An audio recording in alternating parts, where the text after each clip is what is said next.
శ్రీ సాయిరామ్. సర్వదేవతాతీత స్వరూప భగవాన్ శ్రీ సత్యసాయి బాబా వారి దివ్యశ్రీ చరణారవిందములకు శతకోటి నమస్సుమాలు అర్పిస్తూ ఆత్మీయ సాయి కుటుంబ సభ్యులందరికీ సాయిరామ్. భగవాన్ బాబా వారి దివ్య అనుగ్రహ ఆశీస్సులతో ప్రతి నెల మనము సమర్పణ కార్యక్రమాన్ని చక్కగా నిర్వహించుకుంటున్నాము. ఈనాటి 82వ సమర్పణ కార్యక్రమానికి వక్తగా విచ్చేసిన శ్రీ పివి చలం గారికి కరతాళ ధ్వనుల ద్వారా స్వాగతం, సుస్వాగతం.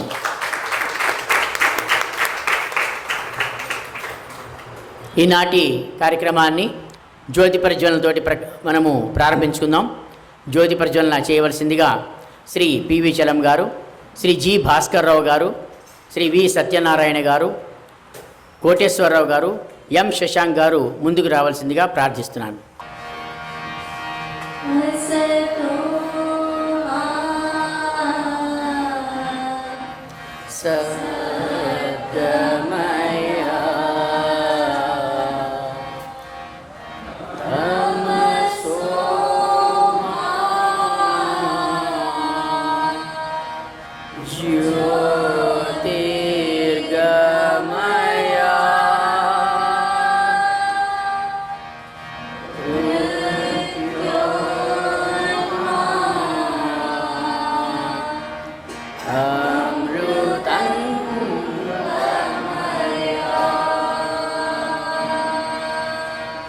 ఈనాటి వక్త శ్రీ పివి చలం గారి పరిచయ వాక్యాలు బ్రదర్ ప్రణవ్ అందిస్తారు.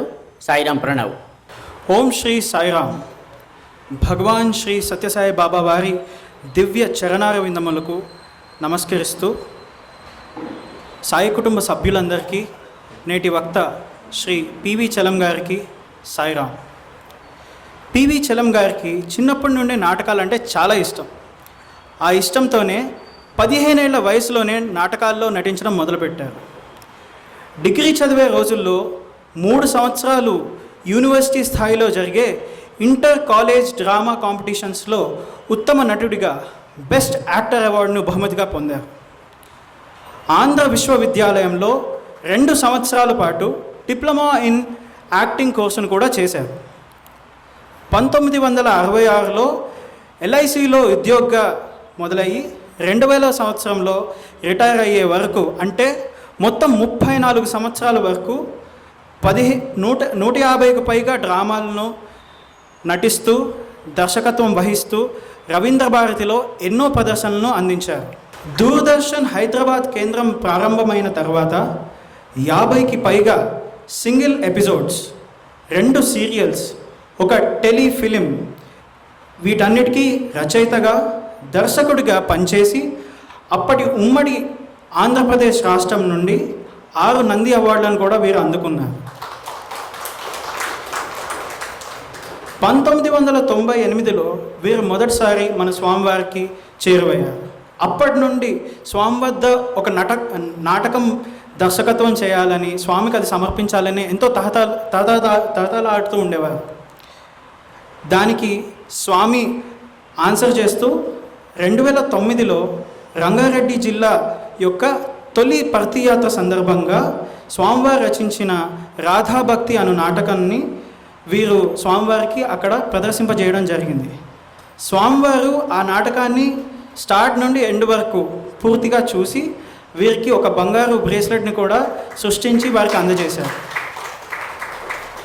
స్వామివారి జీవిత చరిత్ర సత్యం శివం సుందరంను నాటకంగా మలచి సంభాషణను సమకూర్చి వారి సతీమణి సుశీలాదేవి గారి సహకారంతో 134 భాగాలు రికార్డ్ చేసి రేడియో సాయి వారికి ప్రసారం చేయడంలో ఎంతో ప్రముఖ పాత్ర వహించారు. శ్రీ సత్యసాయి సేవా సంస్థల కార్యక్రమాలలో పర్తియాత్రలు నిర్వహించుకోవడం ఒక ప్రధాన అంశం. వివిధ జిల్లాలకు చెందిన అటువంటి పర్తియాత్ర డ్రామాలు 20 రచించి ఒక్కొక్క డ్రామాలో 150 మంది దాకా బాల వికాస్ విద్యార్థులకు, యువతకు నటన శిక్షణ ఇచ్చి పుట్టపర్తిలో వారందరూ డ్రామాలు చేసేలా చేశారు. ఇదేంటి అన్ని డ్రామాలే చెప్తున్నారంటారా? అది వారి ఏరియా ఆఫ్ ఎక్స్పర్టీస్. అంతేకాకుండా వీరు సత్సంగాల్లోనూ ఇంకా మరిన్ని సేవా కార్యక్రమాల్లోనూ కూడా ఎంతో చురుగ్గా పాల్గొంటారు. చలం గారు 2 సంవత్సరాల పాటు గచ్చిబౌలి సమితికి కన్వీనర్గా పనిచేశారు.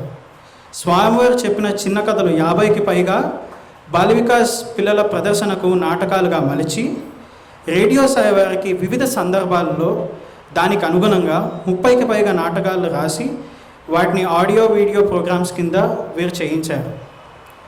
సనాతన సారథిలో అవతార వైభవం అద్భుత ప్రదేశాలు అనే శీర్షికతో 4 సంవత్సరాల పాటు ధారావాహికను వీరు ప్రసరింపజేయడానికి వ్యాసాలు రాశారు. ఇలాంటి ఎన్నో అనుభవాలను అనుభూతులను పొందిన శ్రీ చలం గారు నేటి మన 82వ సమర్పణ కార్యక్రమానికి విచ్చేయడం మనందరికీ ఎంతో ఆనందకరం.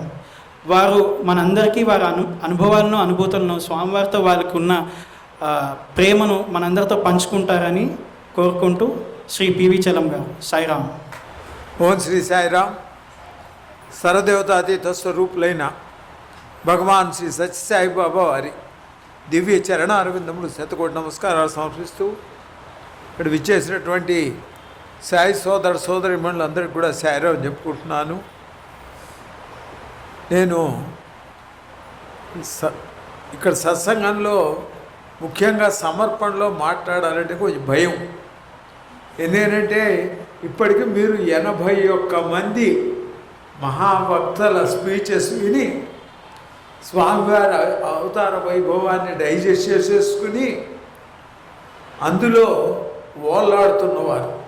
పైగా ఇక్కడికి వచ్చి చెప్పే వక్తలు ఎట్లాంటి వారంటే స్వామివారి కాలేజీలో చదువుకుని స్వామివారితో ప్రత్యక్షానుభవాలు పొంది వాటిని మీకు మధురాతి మధురంగా ఎక్స్ప్లెయిన్ చేసి మీ హృదయాలను దోచుకున్న వాళ్ళు, అలాగే రచయితలు, మంచి మంచి సింగర్సు అట్లాంటి వాళ్ళందరూ వచ్చారు. మరి స్వామివారి సంకల్పం ఈ 82కి నన్ను ఎంపిక చేసుకున్నారు. నేను ముందు ఏం చెప్పాలి అని నా పద్ధతిలో నేను తయారు చేసుకుంటే నేను చైతన్య గారు ఒక 6 పాయింట్స్ పంపించారు. అంటే నాట్ మ్యాండేటరీ, వీలుంటే ఆ పాయింట్స్ కవర్ చేయండి అని అన్నారు. నాకు చాలా రిలీఫ్గా అనిపించింది. ఎందుకంటే నా డ్రామాలు నా గొడవల గురించి ఎక్కడ సత్సంగమైనా అదే చెప్తున్నాను. ఇప్పుడు సపోజ్ నా ఈ వీడియో చూసే అనుకోండి, వీడికి ఇవి తప్ప ఇంకేం లేవు ఏమో అనుకుంటారు. అందుకని ఎట్లా అనుకుంటూ సరే నేను నా పద్ధతిలో వేరే స్వామివారి అవతార వైభవం తయారు చేశాను. ఆ 6 పాయింట్స్ రావడంతో నిజంగా నాకు పెద్ద రిలీఫ్గా ఉంది. వాటిని మాట్లాడుకుందాం. స్వామివారితో మీ ప్రయాణంలో మీరు నేర్చుకున్న అనుభవాలు ఏమిటి అని ఫస్ట్ ప్రశ్న. నా తొలి అనుభవం చెబుతానండి. మామూలుగా సౌత్ ఇండియన్స్ అందరూ కూడా ఎలా అయితే వెంకటేశ్వర స్వామివారి భక్తులు, అలాగే మేము కూడా మొదట్లో వెంకటేశ్వర స్వామివారి భక్తులు. అలా ఉండగా ఒక మిత్రుడు నన్ను షిరిడి తీసుకెళ్తే ఆ షిరిడీలో బాగా అట్రాక్ట్ అయ్యి తర్వాత షిరిడి సాయిబాబా వారి ఈవినింగ్ హారతులు ప్రతి గురువారం ఇవ్వటం అది మొదలుపెట్టి చివరిలో స్వామి మన సత్యసాయిబాబా వారి హారతి ఇవ్వటం ఒక ఇదిగా పెట్టుకున్నాం. సరే 98 ఆ ప్రాంతంలో అంత మునుపు ఒక మాట మా బ్రదర్ ఆయన డాక్టర్ ప్రసాద్ శర్మ గారిని మచిలీపట్నం ఆయన దగ్గరే ఉండి చదువుకున్నాను నేను. వాళ్ళు సత్యసాయిబాబా వారి భక్తులు ఒక మాట నన్ను తీసుకెళ్ళారు. వాళ్ళతో పాటు నన్ను నా మిస్సెస్. మా మిస్సెస్కి ఏంటంటే ఒక మాట ఆర్టికల్ చదివింది స్వామివారి గురించి, వెడదామని ఆవిడ తపన పడుతోంది. నాకేమో ఎప్పటికప్పుడు నాటకాలు షెడ్యూల్స్ ఈ గొడవలతో నేను అవాయిడ్ చేస్తుంటే ఒక మాట బావగారు వాళ్ళు వెళ్తున్నారు కదా వాళ్ళతో వెడతారు లేని మీరు నాటకాలు మీ తంటాలు పెడతారండి అంటే మరి బాగుండదు అని చెప్పి నేను అప్పుడు వెళ్ళాను. మనకి పెద్ద ఏదో మన వాడు గ్రామ సేవకు వెళ్ళగానే గ్రామస్తులు వీళ్ళు ఏమి ఇస్తారని చూస్తూ ఉంటారు మనకి. పైగా మనం ఏమి ఇవ్వకపోతే ఏమిటండి సత్యసాయిబాబా వాళ్ళు వచ్చి ఏమి ఇవ్వట్లేదని అడుగుతారు. ఎట్లా అయిపోయిందంటే సత్యసాయిబాబా వారు వచ్చారంటే వాళ్ళ భక్తులు వచ్చారంటే ఏదో ఇవ్వడానికే వస్తారు. మళ్ళీ ఇంకొక అపప్రవేశ ఏంటంటే మనకి పుట్టబడిత నుంచి డబ్బులు వస్తున్నాయని అవి మనం నొక్కేసి కొంచెమే వాళ్ళకి ఇస్తున్నామని. అందుకని నేను డ్రామాల్లో రాస్తూ ఉంటాను. ఇదేది ఊటీ దగ్గర ఒక ఇది ఉంది, మెలకబట్టి అయిన చోట్ల ఒక పక్షవాతం వచ్చిన ఆవిడకి లైఫ్ వస్తుంది. దాన్ని రేడియో సాయి వాళ్ళు అడిగితే నేను నాటకంగా రాశాను. ఆ ఊళ్ళో 2 పార్టీలు ఉంటాయి అన్నమాట.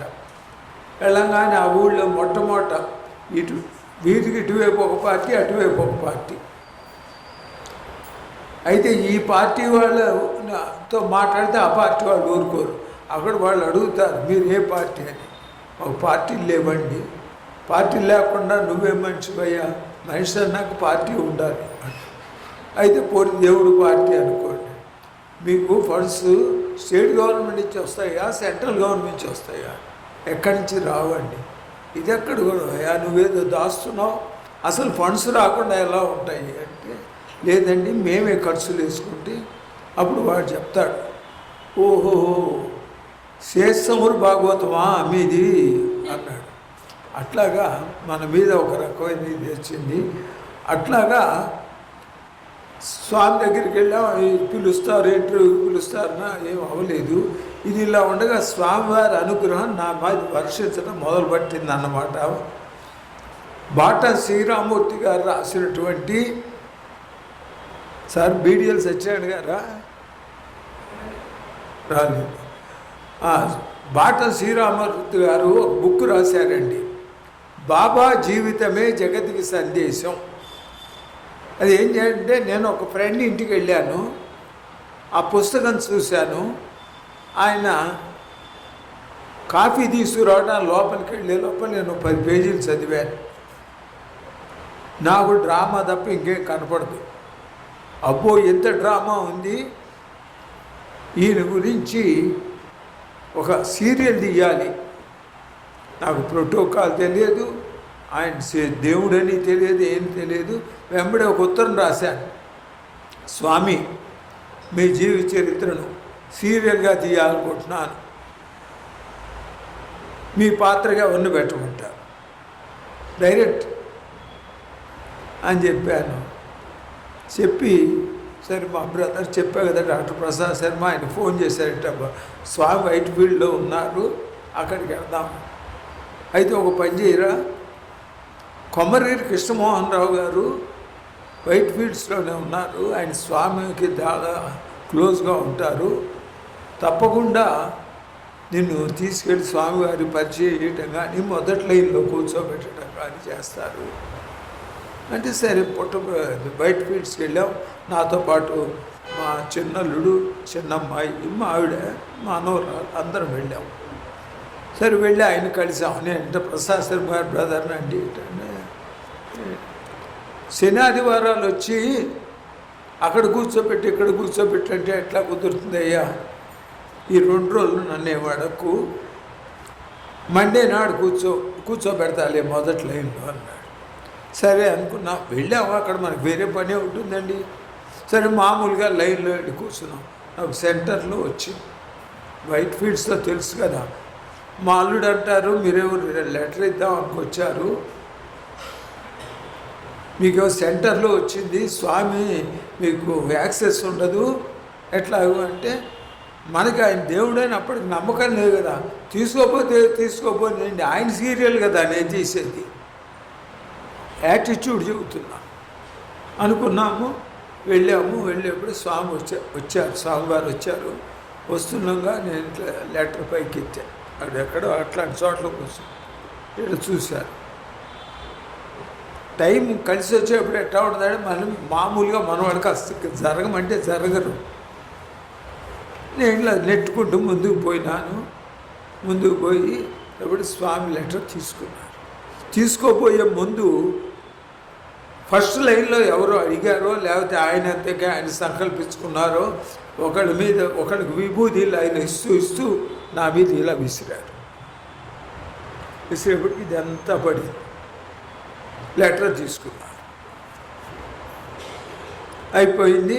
సరే నేనేమనుకున్నాను, ఇంకా ఎప్పుడు అయిపోయింది మన సీరియల్ అని చెప్పి నేను సంతోషపడ్డాను.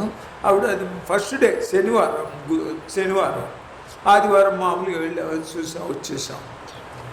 సోమవారం నాడు వెళ్ళి కొమరి కృష్ణమోహన్ రావు మీకు అందరికీ పరిచయం అయ్యే ఉంటారు, శ్రీవాణి వ్యవస్థాపకులు.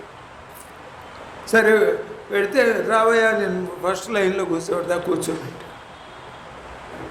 స్వామి అటువైపే రాలేదు. స్వామి ఫస్ట్ లైన్లో నన్ను కూర్చోబెట్టాడు కదా ఆయన, అసలు అటువైపుకే రాలేదు. అప్పుడు నేను నిర్ణయించుకున్నా, అంటే నా అనుభవం చెప్పమన్నాను నేను చెబుతున్నాను. ఇంకెప్పుడు స్వామి దగ్గర ఎటువంటి రికమెండేషన్లతో వద్దు.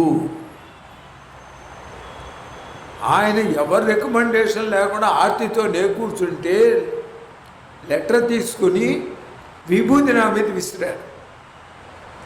ఈ రికమెండేషన్తో వెళ్తే అసలు నా మూలంగా మిగిలిన వాళ్ళకి కూడా ఛాన్స్ లేదు, అసలు అటువైపుకే రాలేదు అని చెప్పి ఇక అప్పటి నుంచి నేను ఏ విషయంలోనూ ఎవరి రికమెండేషన్ తీసుకోను.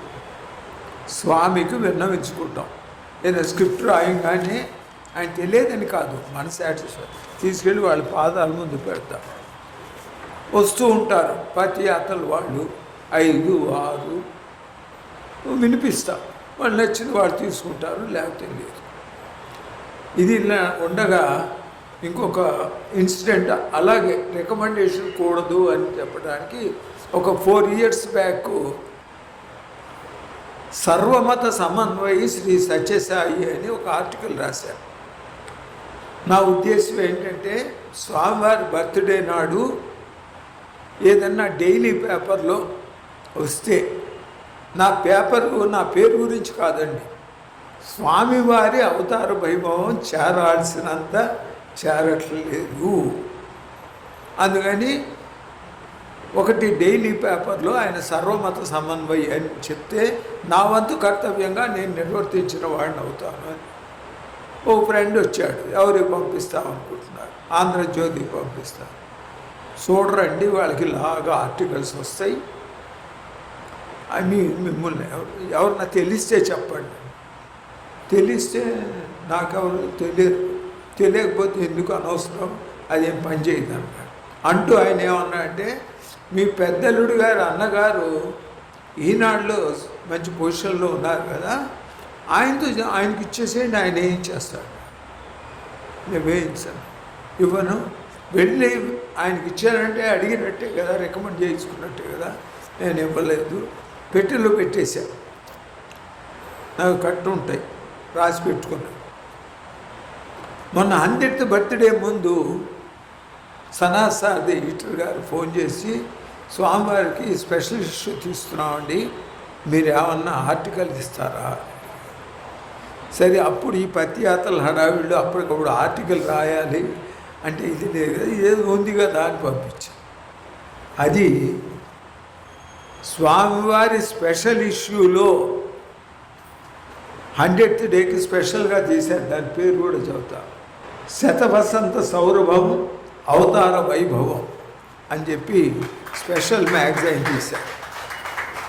అందులో చీఫ్ మినిస్టర్లు గవర్నర్లు వాళ్ళందరితో పాటు నా ఆర్టికల్ కూడా వచ్చింది. అది కనుక రికమెండేషన్ చేయించుకుంటే అది ఒక మాట ఆ డైలీలో వచ్చేది, చదివేవాడు లేకపోతే లేదు. కానీ ఇది ప్రతి వాళ్ళు ప్రిజర్వ్ చేసుకునేటటువంటి అటువంటి అవకాశం స్వామి పిలిచి మరి మీ దగ్గర ఆర్టికల్ ఉందా అని అందులో ప్రజెంట్ చేశారు. అట్లా నా first principle, no recommendations with స్వామి.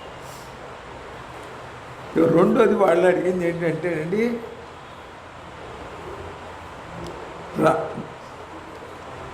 అలాగే రాధాకృష్ణ నాటకం మన భాస్కర్ రావు తెలుసు, మీలో కూడా చాలామంది తెలుసు.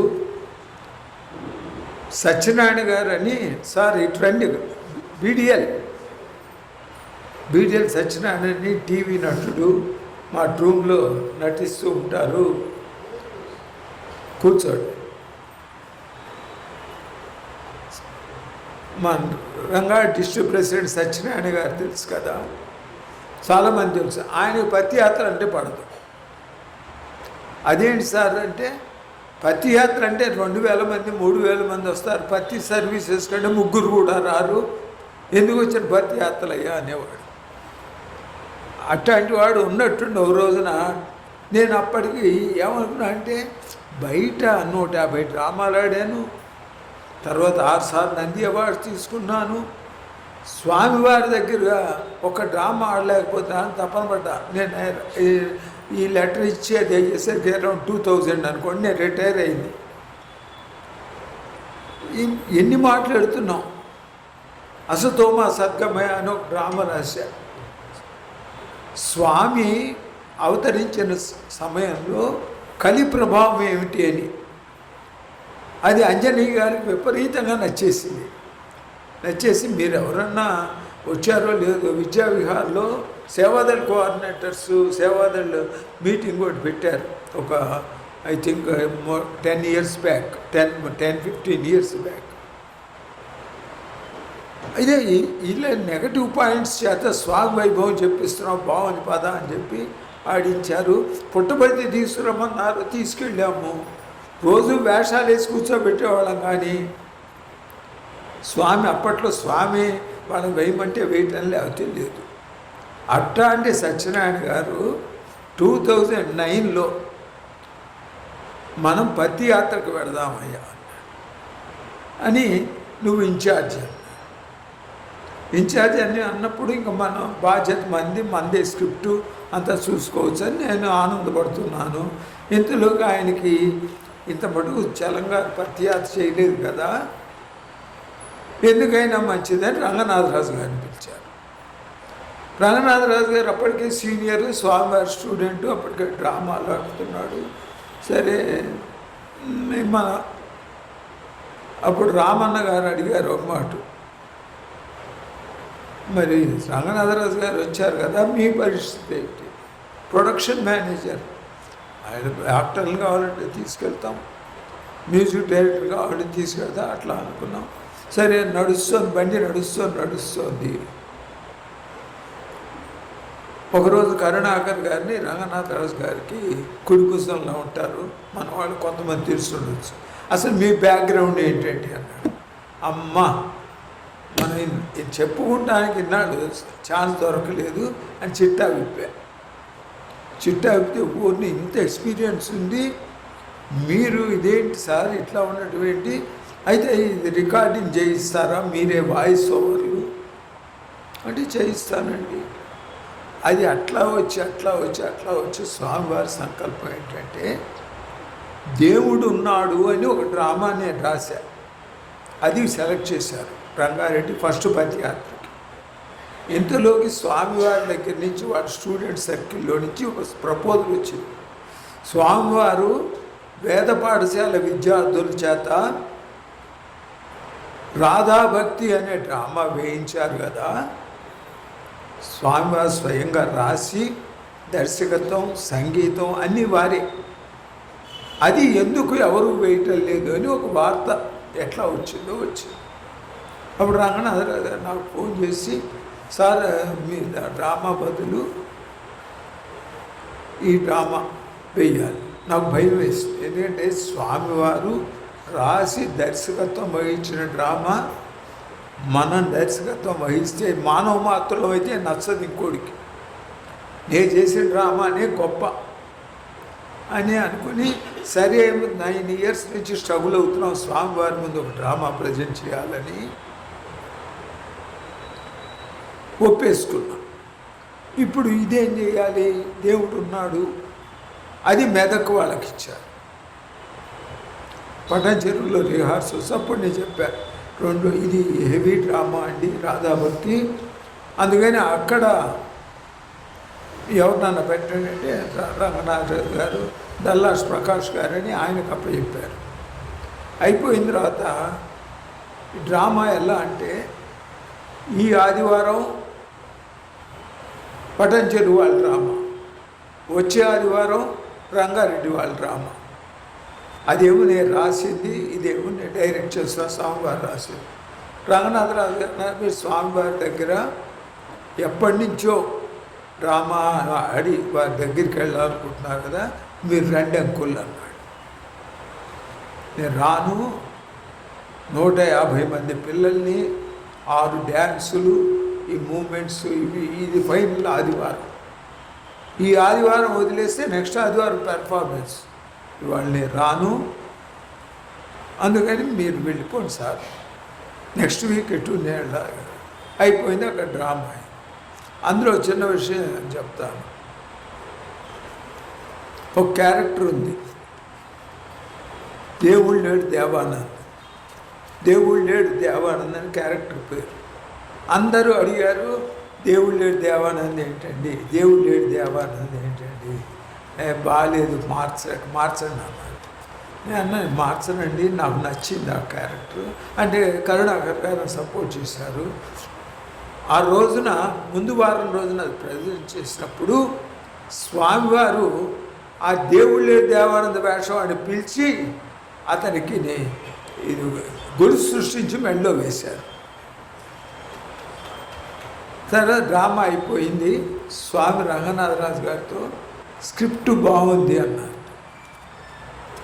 అంటే చలంగారని ఆయన రాశాడంటే తెలుసు అన్నారు. వెంబడే నాకు ఫోన్ చేశారు, స్వామివారు నాకు తెలుసు అన్నారు, మా జన్మ ధన్యమైంది అనుకున్నాము. నెక్స్ట్ మా డ్రామా, ఇక్కడ అసలు డ్రామా మొదలవుతుంది.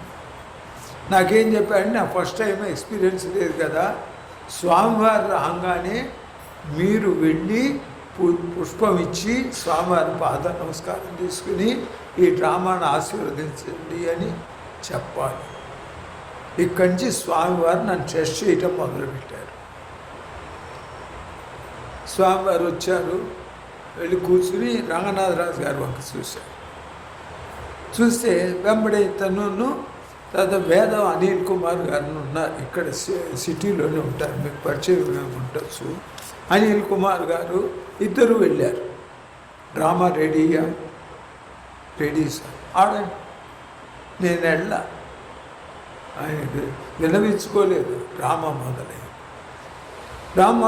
డ్రామా నడుస్తూ స్వామి చాలా ఎంజాయ్ చేస్తున్నారు. ఆయన రాసి డైరెక్ట్ చేసిన డ్రామా ఆయన అంతా ఎంజాయ్ చేస్తుంటే నా కళ్ళ నీళ్ళు. అప్పుడు పక్కన ఉన్నవాళ్ళు, నువ్వు స్వామి దగ్గరికి వెళ్ళలేదు, నీకు పాద నమస్కారం చేసిన అవకాశం కోల్పోయినా. అరే భగవంతుడు నేను డైరెక్ట్ చేసిన డ్రామా చూస్తున్నారు, నా జన్మ కింద అంత అంటే ఏం కావాలి, ఏం పర్వాలేదు. అయిపోయింది, డ్రామా అయిపోయింది. నేను ఇక్కడ కూర్చుని అనౌన్స్మెంట్స్ దగ్గర కూర్చున్నా, పక్కన పిల్లలు 150 మంది పిల్లలు కూర్చున్నారు. స్వామివారు వచ్చారు, వాళ్ళతో ½ an hour ఫోటోలు దిగారు. మన వాళ్ళు అంటారు, మీరు కొంచెం మెల్లిగా పిల్లలు సర్దుతున్నట్టు వెళ్ళండి, పిల్లలు సర్దుతున్నట్టు వెళ్ళి స్వామి దగ్గరికి వెళ్ళి నియరెస్ట్ అనుభూతి పొందండి. నేను వెళ్ళను. స్వామి వాళ్ళెవరో వెళ్తున్నారు, వాళ్ళు చేస్తున్నారు, నేను వెళ్ళను. అలా కూర్చున్నాను. డ్రామా అయిపోయింది, స్వామి ఫోటో తీసుకున్నారు, వెళ్ళారు. వెళ్ళి పిల్లల మీద జోకులు కూడా ఇలాగే కూర్చున్నారు. భోజనాలు చేయరా అని అక్కడి చేసి సౌండ్యం చేశారు. హారతి తీసుకోబోతున్నారు. హారతి తీసుకోబోతుంటే వీళ్ళ పక్క వాళ్ళు స్వామి హారతి తీసుకుని వెళ్ళిపోతారు. అది ఆయన చూశారు, నా జన్మ చరిత్ర అర్థమైంది, మీరేంటే బాబు అలా అని చెప్పి అయిపోయింది. హారతి తీసుకోబోతూ సత్యనారాయణ గారు ఒక డిపి గారు ఒక తిరిగి, ఎవరు డైరెక్ట్ చేశారు? పివి చలం గారు. చలం గారు స్వామివారు పిలుస్తున్నారు. పరిగెత్తుకుంటూ వెళ్ళాం. ఇంకా మనకు అంతకంటే మహద్భాగ్యం ఉంటుంది. పరిగెత్తుకుంటూ వెళ్ళంగానే ఇలాగా బ్రేస్లెట్ సృష్టించారు, ఇంత పొడుగు సెట్టి. అప్పటికే స్వామి కొంచెం ఈ చెయ్యది స్వాధీనం కొంత తప్పుతోంది. ఆ చేతికి పెడుతున్నారు, లింకు పట్టల్లా. నా చెయ్యేమో ఆయన ఒళ్ళో ఉంది. 2 నిమిషాలు నువ్వే పెట్టుకో. నువ్వే పెట్టుకో అన్నారు.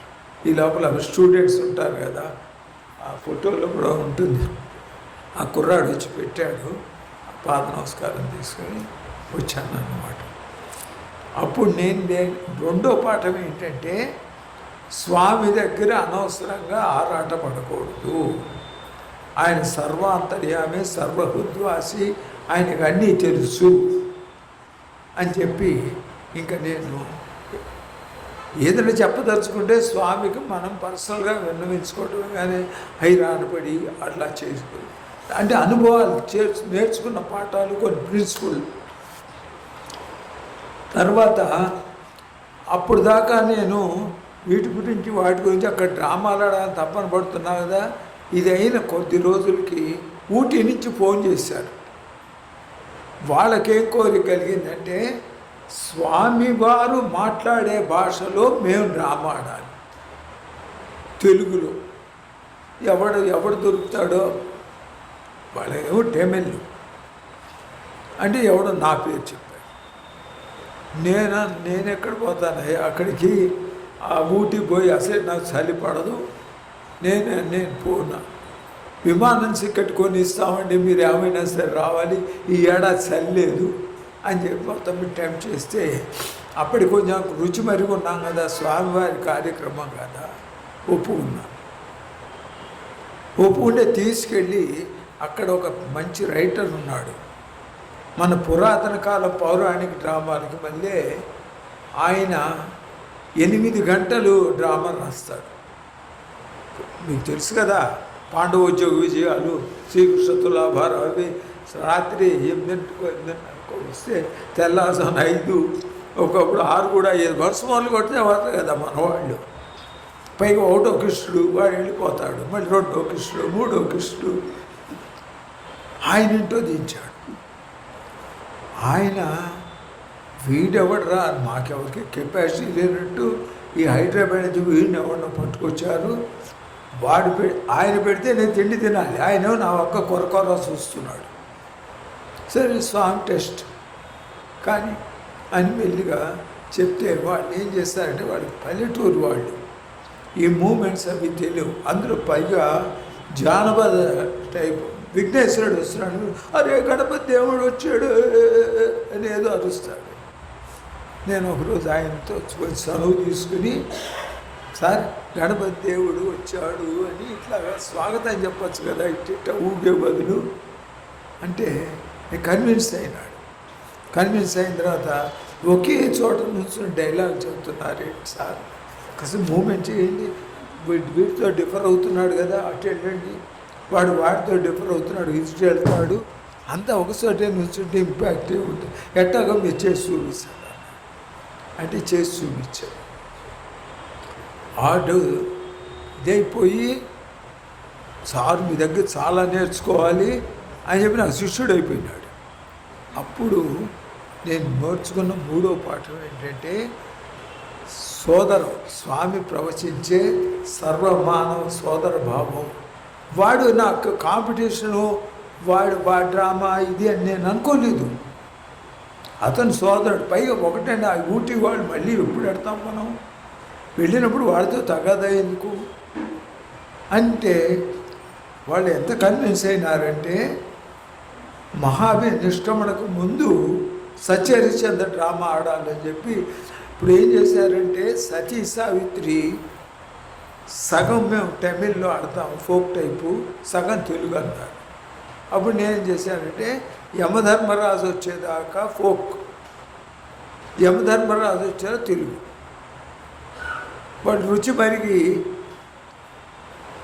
అది అయిపోయింది, డ్రామా అయిపోయింది. మళ్ళీ వచ్చి వెనక్కి వస్తున్నా, సతీస వస్తుంటే ఆ మొత్తం ట్రూప్లో నుండి సతీ సావిత్రి వేషం వేస్తున్నాడు. వీక్, అనవసరంగా వెండి పెట్టుకున్నాము అని అందరూ బాధపడేవాళ్ళు. అక్కడేమో అంతకంటే గచ్చేంద్రం లేదు, ఉన్నవాళ్ళలో అడ్జస్ట్ చేసుకోవాల్సి వస్తే, పెర్ఫార్మెన్స్ జరుగుతుండగా స్వామి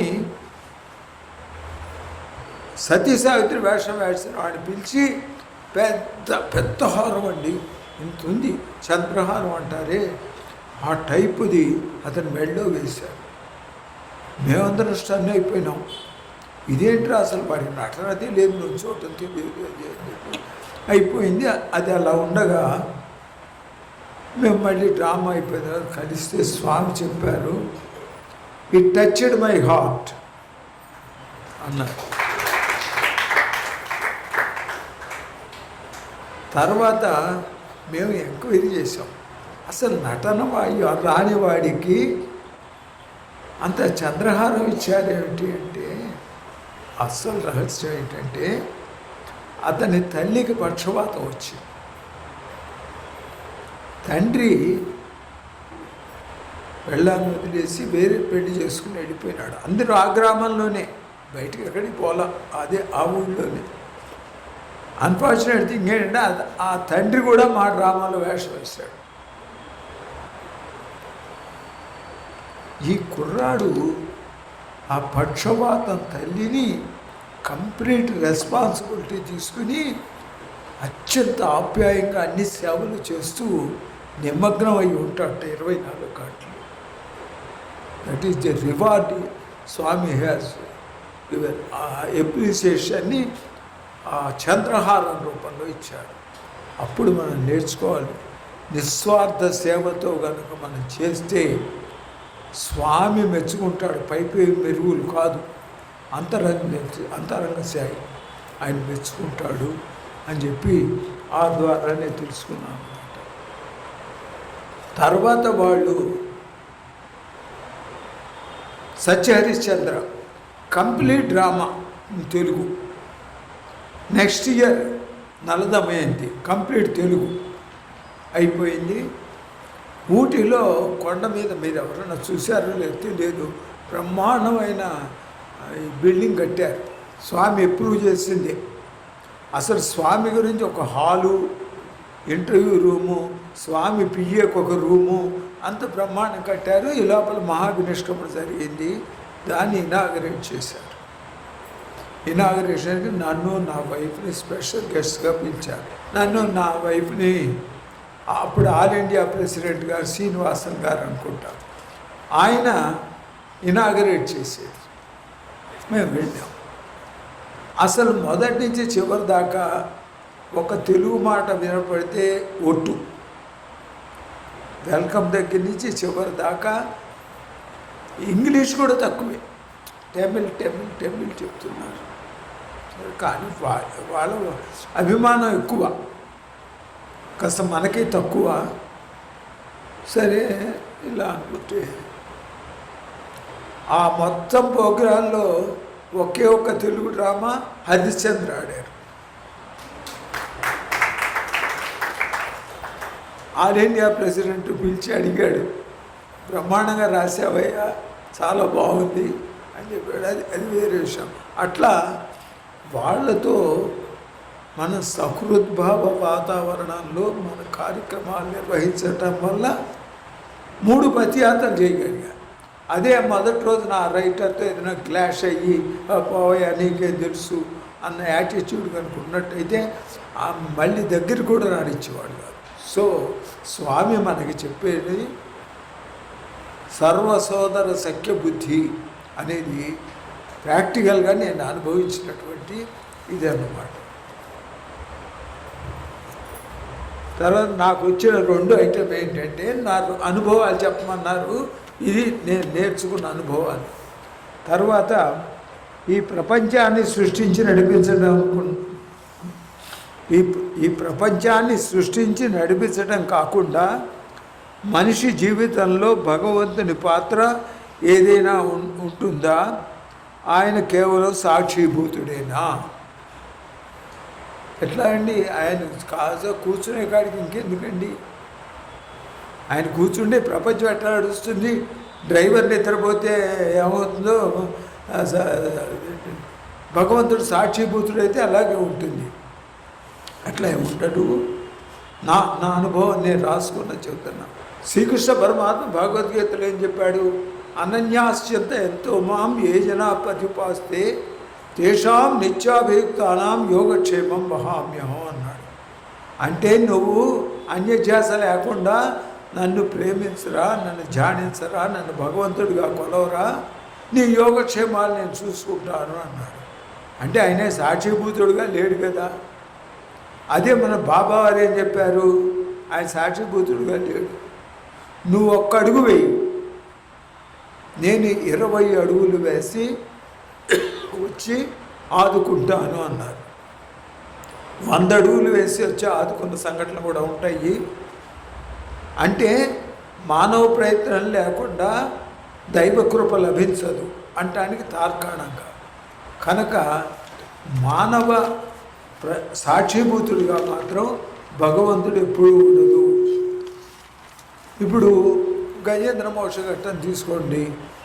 గజేంద్రుడు ముసలి బారిన పడ్డప్పుడు లావక్క ఇంత ధైర్యంబు విలోలంబయ్య అని రావే ఈశ్వర కావవే వరద సంరక్షించు భద్రాత్మక అని పిలిస్తే ఆయన ఏదో ఇది ఆడుకుంటున్నవాడు, పాచికలు ఆడుకుంటున్నవాడు, సిరికించెప్పడు శంకు చక్ర యుగముంచేదో సంధింపడు అని ఆ పరివారాన్ని వాళ్ళు వదిలేయలేదు. ఆయనే వెళ్ళిపోయినాడు, వాహనాన్ని పిలవలేదు, శంఖచక్రాన్ని పట్టుకోలేదు. అంటే ఆయన సాక్షిభూతుడిగా ఉన్నాడు. మన అంతరంగాన్ని ఎదిరి దాన్ని బట్టి ఆయన రెస్పాన్స్ ఉంటుంది అనడానికి అదొక నిదర్శనం. దీనికి ఒక చిన్న ఎగ్జాంపుల్ మన లేటెస్ట్ చెప్తా. బోస్నియా ప్రాంతం అని ఒకటి ఉంది. ఆ బోస్నియాలో రష్యా సైనికులు ఆ విలేజ్ అనండి, టౌన్ అనండి, దాన్ని అటాక్ చేశారు. రష్యా సైనికులు అటాక్ చేస్తే ఆ ఊళ్ళో ఇప్పుడు చూస్తున్నాం కదా, ఇరాన్ వారు వాళ్ళ శరణార్థులను తీసుకెళ్ళి ఒక చోట పెట్టారు. ఆ శరణార్థులకి అక్కడ దగ్గరలో ఒక సాయి సెంటర్ ఉంది. ఆ సాయి సెంటర్లో ఒక తల్లి, అయ్యో పాపం స్వామి ఎప్పుడు ఎవరైనా ఇబ్బందుల్లో ఉంటే ఆదుకోమంటారు కదా, మనం వెళ్ళి ఏదన్నా వాడికి ఇద్దాము అని బిస్కెట్లు, బ్రెడ్, పాలు అవన్నీ ప్యాక్ చేసి ఆ ప్యాకెట్లోనే ఒక విభూతి పొట్లం, ఒక స్వామివారి ఫోటో పెట్టి తీసుకెళ్ళి ఇస్తే వాళ్ళు అవన్నీ తింటూ స్వామివారి ఫోటో కనబడింది. ఒకళ్ళు మాట్లాడుకుంటున్నారు. స్వామివారి చూసి చాలా సంతోషపడుతున్నారు, ఒకరితో ఒకరు మాట్లాడుకుంటున్నారు. ఈవిడికి వాళ్ళ బోస్నియా భాష రాదు. డ్రైవర్ని పిలిచి అడిగింది, ఏంటి వాళ్ళు ఏదో ఇల్లు అంటున్నారు ఏంటంటే, మీరు వెళ్ళి అడిగాట ఏమైందంటే, ఈయన రోజు వచ్చి మాకు బిస్కెట్లు ఇస్తాడు, ఇవాళ ఈవిడిని పంపించారా, రోజు వెళ్ళి ఇస్తారట స్వామి, ఇవాళ ఈవిడిని పంపించారంటే అప్పుడు ఆవిడ అనుకుందిట, ప్రహ్లాదుడు అన్నాడు, ఇందుగలడందు లేడన్న సందేహము వలదు, చక్రి సర్వోపగతుండు, ఎందెందు వెతికి సూచన అందందే గలడు, దానవాగ్రడి వింటే అని. ఈ రోజున ప్రత్యక్ష నిదర్శనంగా స్వామి ఎక్కడ పుట్టబట్టి ఎక్కడ బోస్నియా వచ్చి శరణార్థులకి రోజు ఆహార పానీయాలు అందిస్తున్నారంటే, అప్పుడు స్వామి అవతార వైభవ ప్రకటనలో అఖిల మానవులకు ఆనందం మన గూర్చి రక్షించుతుంటే దీక్ష నాకు, పేద సాధలకైన పెనుబాధ తొలగించి లేమిని బాపుటే ప్రేమ నాకు అన్న మాటను యథార్థం చేస్తూ ఆ శరణార్థులు పాపం ఇంత తిండికి అల్లల్లాడుతున్న వాళ్ళకి స్వామి రోజు వచ్చి సేద తీరుస్తున్నారు కదా అని ఆవిడిచ్చి ప్రశాంతి వచ్చింది. బోసియాలో నీ అనుభవం చెప్పు అన్నట్ట స్వామి. అప్పుడు ఆవిడ, నాకు ఇట్లా అయింది స్వామి, విశ్వరూపాన్ని చూశాను నేను అక్కడ అని చెప్తే, అందరూ అక్కడ ఇలాగ మీలా కూర్చున్న వాళ్ళందరూ తన్మయత్వం చెందారు. స్వామి సాక్షిభూతుడు కాదంటానికి నా స్వానుభవం చెబుతాను. 2022లో నా భార్య చనిపోయింది. బాగా ఆప్యాయంగా ఉండేవాళ్ళం, ఆదర్శ దాంపత్యం మాది. అంటే సభలో చెప్పాలి కనుక చెప్తున్నాను. చాలా మా వదిన గారు ఒక మాట అడిగింది, మీరు అసలు ఎప్పుడన్నా కొట్టుకున్నారా అంటే అంత ఉండేది ఆవిడకి. స్వామి భక్తురాలి ఇదే సమావేశాల్లో కూడా మన కొత్తగా యాదగిరిరావు గారు కొత్తగా ప్రెసిడెంట్ అయినప్పుడు ఇక్కడ సమావేశాలు జరిగినప్పుడు ఆవిడ కూడా వచ్చింది. లీడ్ సింగర్గా ఉండేది, కొంతకాలం స్పిరిచువల్ కోఆర్డినేటర్ కూడా చేసింది. సుశీల ఆవిడ పేరు. క్యాన్సర్ వచ్చింది. సరే, ఎవరు అడిగారు, మీరే ఇంత రోజు బయట డ్రెస్ వేసిన పొద్దుంచి సాయంకాలం దాకా తిరుగుతారు కదా, మీ ఆవిడ జబ్బు చేయటం ఏంటండి అని నేను చెప్పా. అంటే మనిషి జాతస్య మరణంలో మనిషి మానవ జన్మ ఎత్తినవాడు భగవంతుడు కూడా అవతారపరిచి చేసుకుంటున్నాడు. ఇప్పుడు ఆఫ్టర్ ఆల్ మన మానవ మాతలో పోతారు కదండి అంటే అయ్యో అయ్యో అని బాధగా లేదా? స్వామి ఆవిడ పోవటానికి 19th of August పోయింది. ఆవిడ బర్త్డే 22nd of August. ఇంకొక 3 రోజులు బతికితే 80 ఏళ్ళు అయ్యేది. 80 ఏళ్ళు బతికించినందుకు సంతోషపడినా, 80 ఏళ్ళకి 3 రోజుల ముందు తీసుకెళ్ళిపోయినందుకు బాధపడినా, 80 ఏళ్ళు చక్కగా స్వామి సేవ చేసుకుంటూ MA BEd గ్రేడ్ 1 తెలుగు పండించేసి వివేకవంతంలో రిటైర్ అయ్యింది. అంత ఫుల్ ఫ్లెడ్జ్డ్ 80 ఏళ్ళు జీవించిన వాడు పోతే కూడా బాధపడి స్వామిని నిందించడం తగదు అని ఐ టుక్ ఇట్ స్పోర్ట్. మా అమ్మాయి, మా 2 అల్లుళ్ళు ఉన్నారు. అంటే పెద్ద అమ్మాయి పోయింది రండి, అది వేరే విషయం. ఇప్పుడు మనకు సమయ సందర్భం కాదు. మా 2 అల్లుళ్ళు, చిన్నమ్మాయి, మనోడు టైం టేబుల్ వచ్చి మా ఆవిడకి సేవలు చేశారు. అయిపోయిన తర్వాత వీళ్ళందరూ బాధపడ్డారు, మా పిల్లలు, అల్లుళ్ళు. వాళ్ళు ఈ చలంగారు ఎట్లా తట్టుకుంటాడు మరి, ఇంత రోజు ఒక మాట డిప్రెషన్లోకి వెళ్ళిపోయాడు. సరే అయిపోయింది. మా అమ్మాయి, మా మిస్సెస్ పోయిన తర్వాత కూడా 1 నెల రోజులు ఉంది నాకు తోడుగా ఉండాలని. వెళ్ళిపోతుంటే నేను అన్నా, వెళ్ళి రానా అన్న, నేను పుట్టబడితే 3 రోజులు నిద్ర చేసి వస్తాను. అయితే మళ్ళీ వేరే రోజులకు నేను విమానానికి 7:30 కల్లా వెళ్తాను, మీ ట్రైన్ టైము 9 అన్నావు కదా, నువ్వు కూడా 7:30 బయలుదేరి పుట్టపర్తి వెళ్ళిపో అని చెప్పింది. వెళ్ళా. నేను పుట్టపర్తిలో ఇలా దిగుతున్న రైల్వే స్టేషన్లో మేడ్చల్ మల్కాజిగిరి నుంచి ఫోను, మీరు మా పత్తి యాత్ర చేస్తారా, మేడం గారు పోయినారని. ఏమన్నా మీరు హస్త సన్యాసం చేస్తారా? నేను హస్త సన్యాసం చేస్తానండి. ఆవిడ వస్తుందా? నేను చేస్తాను. ప్రసాద్ నేను లోపలికి వెళ్ళానండి. మియాపూర్ని దగ్గర సత్యసాయి సేవా సంస్థ ప్రశాంతి నగర్ సమితి ఉంది. వాడు ఫోన్ చేసి మాకు 56వ సత్సంగం చెప్తారా అని అడిగారు. చెప్తానండి. 2 రోజులు అయింది.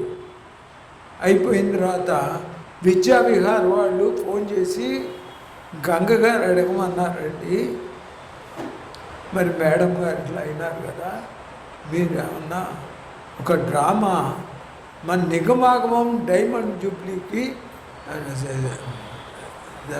స్వర్ణోత్సవం 50 ఏళ్ళుగా ఏమన్నా డ్రామా రాసిస్తారు. అంత మటుకు వాళ్ళు ఎప్పుడు అడగలేదు. నేను రాసిస్తానండి, నేను ఒప్పుకున్నా. ఆ పుట్టపర్తి నుంచి వెనక్కి వచ్చానండి. అంటే స్వామి సాక్షిభూతుడు కాదు. ఆయన ఎలా, నేనేం అడగలేదు స్వామి నా జీవితం ఎలాగూ, నేనేమైపోతాను, నాకు మీరు అని నేను ఎప్పుడు అడగలేదు. వెళ్ళాను స్వామి దగ్గర 3 రోజులు సమాధి దర్శనం చేసుకుందాం. అప్పటి నుంచి స్వామి ఎలా అంటే నా రక్షణ తీసుకున్నారంటే, 23లో 3 పత్యాత్రలు చేశాను. అదే ఈ 3 ప్రోగ్రామ్స్ చేశాను. 24లో అట్లాగే కొన్ని 25లో 24లో 23లో 3 పత్యాత్రలు, 24లో 6 పత్యాత్రలు ఇన్ 8 months. కరీంనగర్, నల్గొండ, మంచిర్యాల్, సంగారెడ్డి, అనంతపూర్, ఇంకొకటి ఏదో ఉంది మహబూబ్ నగర్. అసలు ఎలా అంటే స్వామి అసలు నేను మా మిస్సెస్ గురించి కానీ ఇంకోటి కానీ ఆలోచించుకునే టైం ఇవ్వాల. తమాషా ఏమైందంటే మంచిర్యాల పతియాత్ర రిహార్సల్స్కి వెళ్ళా. అది స్టేట్ ప్రెసిడెంట్ గారి ఊరు. ఆయన వచ్చారు, మధ్యాహ్నం రిహార్సల్స్ కొంచెం ఆయన అంత పెద్ద పట్టించుకోరు, చూశారు, కలిసి భోజనం చేసాం, అయిపోయింది, ఆయన వెళ్ళిపోయినారు. అప్పుడు నేను డీపీ గారిని అడిగా, ఇక్కడి నుంచి కరీంనగర్ ఎంత దూరం అండి అని. 3 hours అండి అంటే, అప్పుడు బస్సు దొరుకుతుందా? 3ంటికి పిల్లల్ని పంపించాను. ఆదివారం రిహార్సల్స్ జరుగుతాయి, శనివారం అనుకుంటాను, మళ్ళీ వాళ్ళ ఇళ్ళకి వెళ్ళిపోవాలి. ఎందుకండి స్టేట్ ప్రెసిడెంట్ గారు రేపు కరీంనగర్ టూర్ ఉంది, ఆయన కారులో వెళ్ళొచ్చు కదా. నాకంట ఇష్టం ఉండదు, ఎందుకంటే వాడు పెద్దవాడు, మనకు వదిలి కూర్చుని ఎందుకు వచ్చి గొడవ.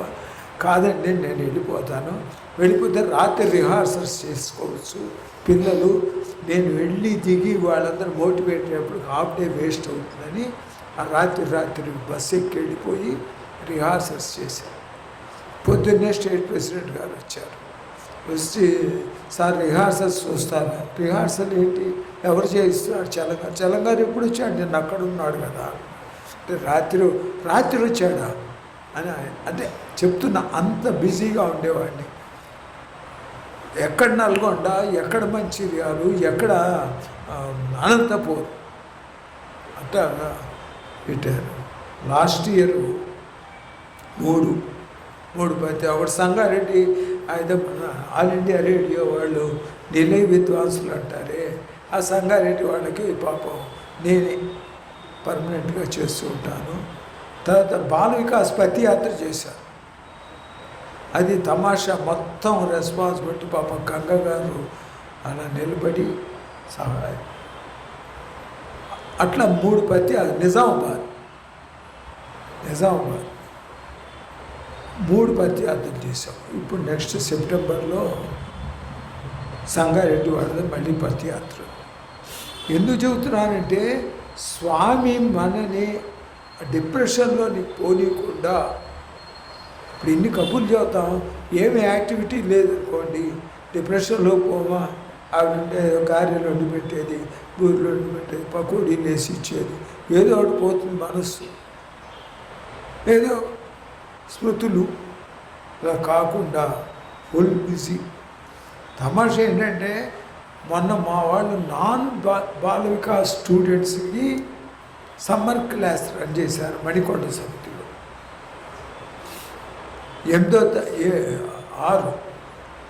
6 అయింది. 2 డ్రామాలు ఆడించా. ఆకుల కథ, మామిడాకు, తమలపాకు, కరివేపాకు, అవి గంగగారి చెప్పారు నాకు ఆ స్టోరీ. జ్యోతి వెంబడేష్ డ్రామా చాలా బాగా వచ్చింది.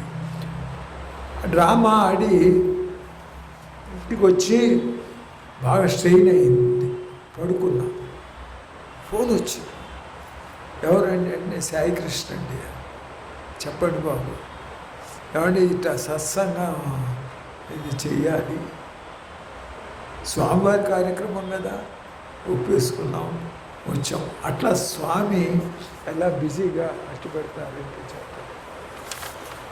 ఇప్పుడు మన వాళ్ళు అడిగిన 3వ పాయింట్, అసలు మనిషికి దేవుడు మరియు మనిషికి దేవుడు దైవనామస్మరణ అవసరమా?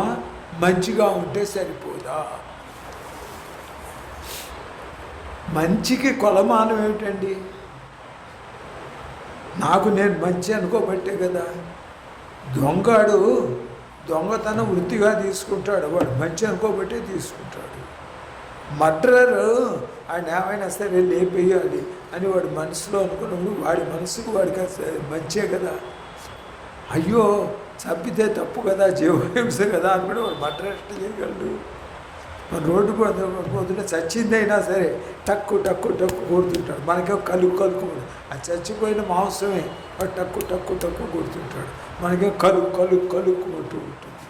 అందుకని దానికి మన పద్యాలు చూసే చదువుతాను, ఎందుకంటే ఇంకా అంత స్వామి ఫస్ట్ మనకి ఒక మనిషికి ఉన్న క్వాలిఫికేషన్స్ విద్యార్థికి అన్నారు. మన అందరం నుంచే విద్యార్థులమే, రోజు నేర్చుకుంటాను. భక్తి, క్రమశిక్షణ, కర్తవ్య పాలనంపు నేర్పునదే విద్య, అద్దాని నేర్వవలయో అన్నారు. ఫస్ట్ చెప్పింది ఏంటయ్యా, భక్తి, క్రమశిక్షణ, కర్తవ్య పాలనంపు నేర్పునదే విద్య, అద్దాని నేర్వవలయో అన్నాడు. నువ్వు మంచివాడిని అనుకున్నా దేవుడు చూడను, దేవుడు దండం పెట్టను, వాడి గురించి ఒక ముక్క చదవను, ఓం అన్ను అంటే ఇంకా ఎందుకు. దానికే స్వామి ఒకటి చెప్పారు, దేవు తెలివినట్టి తెలివి తెలివే కానీ, దేవుడిని గురించి తెలిసే తెలివి కానీ తత్తరంపు తెలివి తట్టడేలా.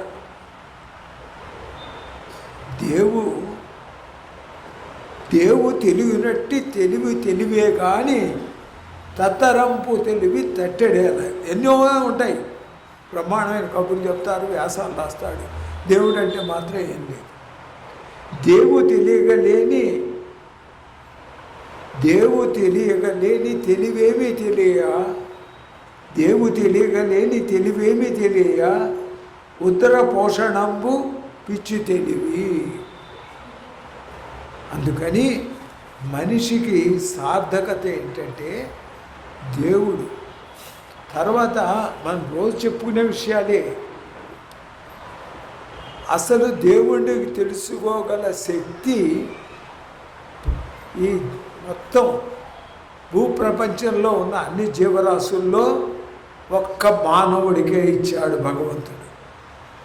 ఆలోచించగలం, దేవుడిని చూడగలం, ఈయన బల్లానా దేవుడు, ఆయన గురించి స్తోత్రాలు చదవగలం, అభిషేకాలు చేయగలం, ఇంకో మంచి పనులు చేయగలం, వ్రతాలు నిర్వహించగలం. మిగిలిన ఏ జీవరాశికి లేదు. ఎక్సెప్షనల్ పర్మిషన్ ఫర్ అస్.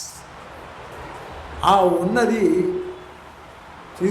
తీసుకొచ్చి నిన్ను ఏసీ 2 టైర్లో ఎక్కిస్తా అంటే లేదు నేను మామూలు స్లీపర్ క్లాస్లో పెడతాను అన్నట్టుగా స్వామి మనకి ఇచ్చాడు భగవంతుడు మానవులకి. దాన్ని తెలుసుకోనండి. తర్వాత దైవ ప్రీతి, పాప భీతి, సంఘనీతి అన్నారు. దైవ ప్రీతి కలవాడికే పాప భీతి ఉంటుంది. ఇప్పుడు ఏదైనా తప్పు చేసేటప్పుడు నేను ఇదేంటి సీలింగ్ గార్డ్ డిజైర్స్ మీద స్పీడ్ బ్రేకర్స్ అని ఒక రాశా డ్రామా. అప్పుడు ఒకటి చెప్పాను, ముందు ఏదన్నా ఒక వస్తువు కొనాలనుకో, నీ మనస్సును అడుగు, ఇది అవసరమా? కానీ నువ్వు అవసరం అనుకోబట్టే కదా కొనుక్కోదలుచుకున్నావు కనుక నీ మనస్సు అవసరమే అనిపిస్తుంది. అప్పుడు నెక్స్ట్ ఏం చేస్తావంటే, ఇది స్వామి మెచ్చుకుంటారా? అప్పుడు నీలో విజ్ఞత మొదలవుతుంది. స్వామి చెప్పారు కదా సీలింగ్ గార్డ్ డిజైర్స్, అవును ఇది ఇప్పుడు అవసరమా? అందులో క్లారిఫికేషన్. ఒక ఆవిడకి ఏంటంటే ఒక చిన్న కారు ఉంటుంది, నాకు మళ్ళీనే చిన్న బుడ్లి కారు, పక్కింటి వాడు పెద్ద కారు కొంటాడు, రోజు మొగుడు సతాయిస్తుంది. వాడు పెద్ద కారు కొనుక్కుని ఆమె చిన్నతనంగా అనిపిస్తుంది, పెద్ద కారు కొన్నాడు. ఆ నెక్స్ట్ డే నాడు ఎదురింటి వాడు ఇంకా పెద్ద కారు కొంటాడు. అప్పుడు ఈ మొగుడు ఆవిడకి క్లారిఫికేషన్ ఇస్తాడు, ఏంటే పిచ్చిదానా, మన ఇద్దరం ఉండేది, మనకి కారు చాలుగా, ఆడితో పోటీపడి ఆ కారు కొని, వాడితో పోటీపడి ఆ కారు కొని అని అలా సీలింగ్ గార్డ్ డిజైర్స్ మీద స్పీడ్ బ్రేకర్స్ అని డ్రామా రాశాను. ఇవే స్పీడ్ బ్రేకర్ ఏంటంటే ముందు నీ మనస్సును అడిగి ఇది అవసరమా అని. కొన్ని మాట తెలుస్తుంది, ఇప్పుడు అంత అవసరం లేదు. లేకపోతే దీన్ని స్వామి మెచ్చుకుంటాడా? మెచ్చుకోడు. Cut ceiling. అందుకని దేవుడి గురించి తెలుసుకోకుండా ఎంత తెలివితేటలు పెట్టుకున్నా నేల విడిచి సాముగరుడి చేసినట్టే. నీ జీవిత జయం, జీవిత పరమార్థం దేవుణ్ణి తెలుసుకోవటమే. అది ఒక్క మానవుడికే అనుగ్రహించిన వరం. వచ్చిన వరాన్ని సద్వినియోగం చేసుకోవాలి. 4వ పాయింట్, స్వామి అంటే కేవలం ఫోటోయేనా? ఆయన్ని అనుభవపూర్వకంగా తెలుసుకోవడం ఎలా? దీనికి సంబంధించి 3 కథలు చెప్తాను. పాలఘాట్లో ఒక ముసలాయుడు ఉంది. స్వామివారు అంటే చాలా భక్తి. ఎంత భక్తి అంటే అసలు చెప్పలేము. పాలఘాట్ మీకు తెలుసా అండి? మెడ్రాస్ స్టేట్లో ఉంది. ఇదివరకు మా చిన్నప్పుడు, ఇప్పుడు లేవులేండి, కానీ ఎవరికన్నా పెళ్ళి కాకపోతే పాలఘాట్ వెళ్ళి పిల్లలు కొనుక్కుని వచ్చేవాడు. మీకు తెలుసా అండి ఎవరికన్నా?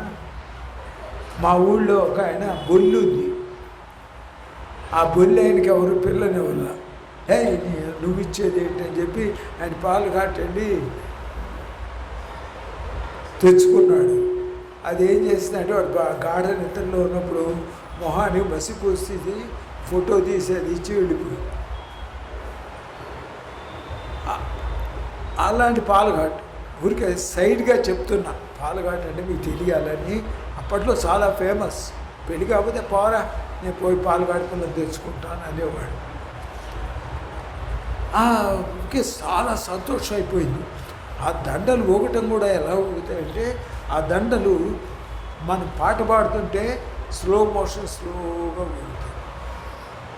స్లో మోషన్కి స్లోగా ఊగుతాయి. స్పీడ్ వచ్చినప్పుడు స్పీడ్గా ఊగుతాయి. ఈ మాట కస్తూరి గారికి రాసి ఉత్తరం. ఎందుకని? ఆయన సన్నాసార్ ఎడిటర్. ఈయన ఏం చేశాడు? నిజంగానా ఈవిడ అబద్ధం రాస్తే ఆ మనస్సులో ఉండని చూడాలని కోరికతో కానీ ఈయన వెళ్ళాడు. ఊగటం మానేసి ఊగల దండలు ఊగకపోతే అప్పుడు ఆ ముసలావిడ అనుకుంది, స్వామి నాకు వైభవం చూపిస్తుంటే నేను ఆస్వాదించి ఆనందించి మా ఇంటికి భజనకు వచ్చిన వాళ్ళందరూ పునీతం అవుతుంటే అలా కాకుండా తీసుకుపోయి నేను కస్తూరి గారికి ఉత్తరం రాయటం ఏమిటో ఆయన రియలైజ్ అని ఫోటో దగ్గర కస్తూరి గారు అనుకున్నట్ట, నిత్యం నేను ఎన్నో అనుభవాలు పొందుతున్నాను స్వామివారి దగ్గర. ఈ ముసలం మీద దండలు ఊగుతున్నాయి అని చెప్పగానే నేను తాపత్రయపడి రావటం ఏంటని ఆయన చెప్పలేసుకున్నాను. మళ్ళీ మోగదని ఎప్పుడైతే వీళ్ళిద్దరూ రిపెంట్ అయినారో మళ్ళీ పాటకు అనుగుణంగా, అంటే ఏంటి, నేను మీ అహంకారాన్ని అడగొట్టారు, మీ రిపెంటెన్స్ని ఆమోదించారు కనుక ఆయన ఫోటో అనుకుంటే ఎలాగండి? అందుకనే అజ్ఞానంలో పడి కొట్టుకుంటామని ఫోటోల నుంచి అమృతధారలు, విభూతులు, పరిమళాలు అన్నీ ఇస్తున్నారు. అయినా కూడా ఇంకా మన గొడవల్లో మనం పడి కొట్టుకుంటూనే ఉన్నాము. తీసుకోవాల్సినంత పరిణతి రావడం, ఇంక్లూడింగ్ మీ. ఇప్పుడు నాకేదో మైక్ ఇచ్చారు కదా అని నేనేదో కడిగిన ముత్యాన్ని మీరందరూ కాదు అనుకోకండి. అందరం అదే ఆ తానులో గుడ్డలమే. అందుకని చెప్తున్నాను అన్నమాట. ఇంకొక కథ. ఆళ్వార్ రాజు అని ఒక ఆయన ఉండేవాడు. ఆళ్వార్ రాజు అమ్మ బాలకాస్ గురువుస్ కథ తెలిసిన కథలే, చిన్న కథల్లో నుంచి చెప్తున్నాను. ఆళ్వార్ రాజుకి విగ్రహారాధన ఈ ఫోటోలు అంటే ఆయన కుదరదు. వివేకానంద స్వామి వారు విగ్రహారాధనకి ఒక మాట ఏం చేశాడు, వివేకానంద స్వామి వారిని పిలిచాడు. ఎలా అయినా ఆయన అవమానించాలి అని. అవమానించడం అంటే పెద్దగా ఇన్సల్ట్. అంటే వివేకానంద స్వామి తెలియదు ఏం మహారాజా పిలిచారు అంటే విగ్రహారాధన. అంటే విగ్రహారాధన లేకుండా దేని మీద మీరు కాన్సన్ట్రేట్ చేసి మీ ఏకాగ్రతను నిలుపుకుంటారు అనేది కొంత డిస్కషన్ అయిపోయిన తర్వాత నేను ఒప్పుకోను, దేని మీద అయినా చేయొచ్చు, ఓం మీద చేయొచ్చు, జ్యోతి మీద చేయొచ్చు అని చెప్పాడు. అది ఆ జ్యోతి దేవుడు అనుకో ఏదో చెప్పాడు. అలా ఇద్దరికి డిస్కషన్ అయిపోయిన తర్వాత వివేకానంద స్వామి గారు సరే తను చెప్పి చెప్పకుండా ఒప్పుకోనట్టుగా వెళ్ళిపోతున్నారు. వెళ్ళిపోతూ రాజా ఆ ఫోటో ఎవరిది చాలా అందంగా ఉంది అని అడిగారు. అది నా చిన్నప్పటి ఫోటో అండి, అప్పుడు నేను చాలా అందంగా ఉండేవాడిని.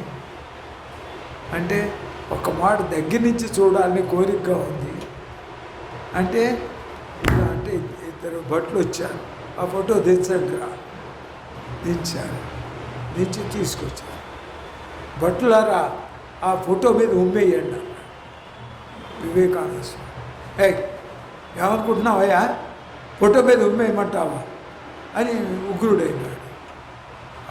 అప్పుడు చెప్తాడు, ఆ ఫోటో నువ్వు కాదు కదా, నీ ఫోటో మీద ఉమ్మేయమంటే అది నీ వస్తువు కాదు, వస్తువు కాదు దాని మీద ఉమ్మేయమంటే అని చెప్తావు.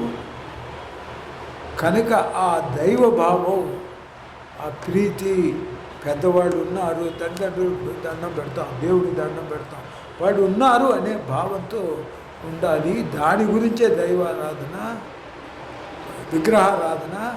విగ్రహారాధన తొలిమెట్టు కావచ్చు, అది ఏకాగ్రతకి తొలిమెట్టు. తర్వాత ఆ భగవత్ స్వరూపాన్ని హృదయస్థం చేసుకొని తను పోకిరస్ అవ్వాలి అని చెప్పి అది చెప్తే అప్పుడు ఆ రాజు ఒప్పుకుంటాడు.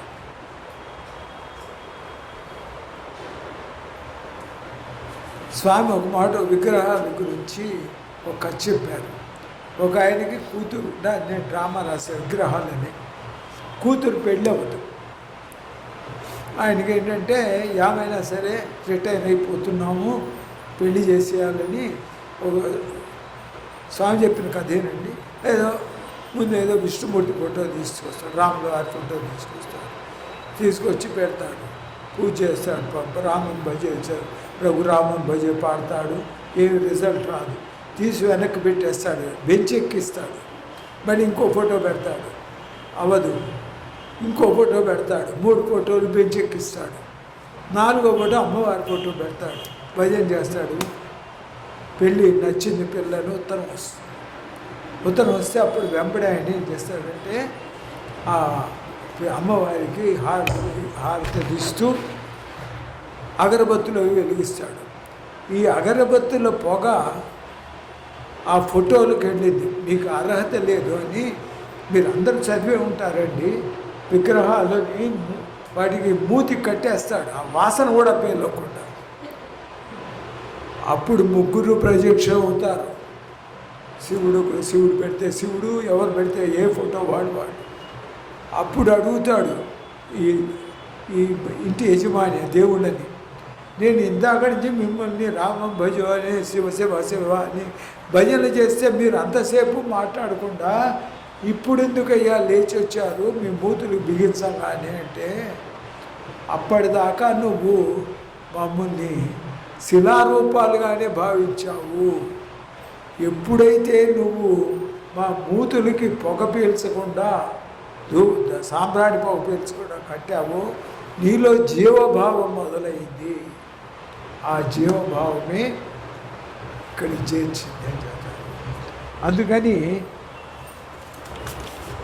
స్వామి ఒక మాట చెప్తారండి, worship stone as God, worship stone as God, but don't worship God as stone. స్టోన్లో నువ్వు ఏ భావంతో చేస్తే అందువల్ల దానికి ఇంకొక చిన్న ఇదేంటంటే, రామకృష్ణ పరమహంస దగ్గర రాణి రస్మయీదేవి అని ఒక ఆవిడ ఉంటారు, మీకు అందరికీ తెలిసి ఉండొచ్చు. ఆవిడ పరమ భక్తురాలు. ఒక మాట ఏమైందంటే వాడింటో కృష్ణుడి విగ్రహానికి ఒక చెక్కు కాలు దగ్గర ఒక చిన్న చెక్కు మొద్దు ఊడిపోయింది. అందరూ చెప్పారట అట్లా విరిగిపోయిన విగ్రహాలు పూజకు అనర్హం, తీసి పడేయండి అంటే రస్మయీదేవి మాకు ఆరాధ్య దైవం రామకృష్ణ పరమహంస గారితో చెప్తే కానీ నేను పడేయను అని చెప్పి వెళ్ళి అడిగి, ఏంటి స్వామి ఇట్లా మీ అల్లుడు కాలు విరిగిందనుకో వదిలేస్తావా అని అడిగి, మీ అల్లుడు కాలు విరిగిందనుకో వెంబడి విడాకులు ఇప్పించేసి వాడిని పంపించేస్తావా? అయ్యో అలా ఎందుకు చేస్తాను? మరి ఇదైనా అంతే, బాగు చేసి పూజ చేయవమ్మా, అల్లుడు కాలు ఎతికించట్లేదా అట్లా అని చెప్తారు. అందుకని ఎప్పుడు కూడా మనం ఫోటోని ఫోటోగా కాదు దైవభావంగానే చూడాలి. అలా చూడబట్టే మనం నిత్యం ఇక్కడ భజనలు చేసుకుంటూ ఇన్ని కార్యక్రమాలు నిర్వహించుకుంటున్నాం. ఏంటా నాకు టైము అయిపోయింది, దగ్గరికి వచ్చేసాను, స్పీడప్ చేస్తానండి.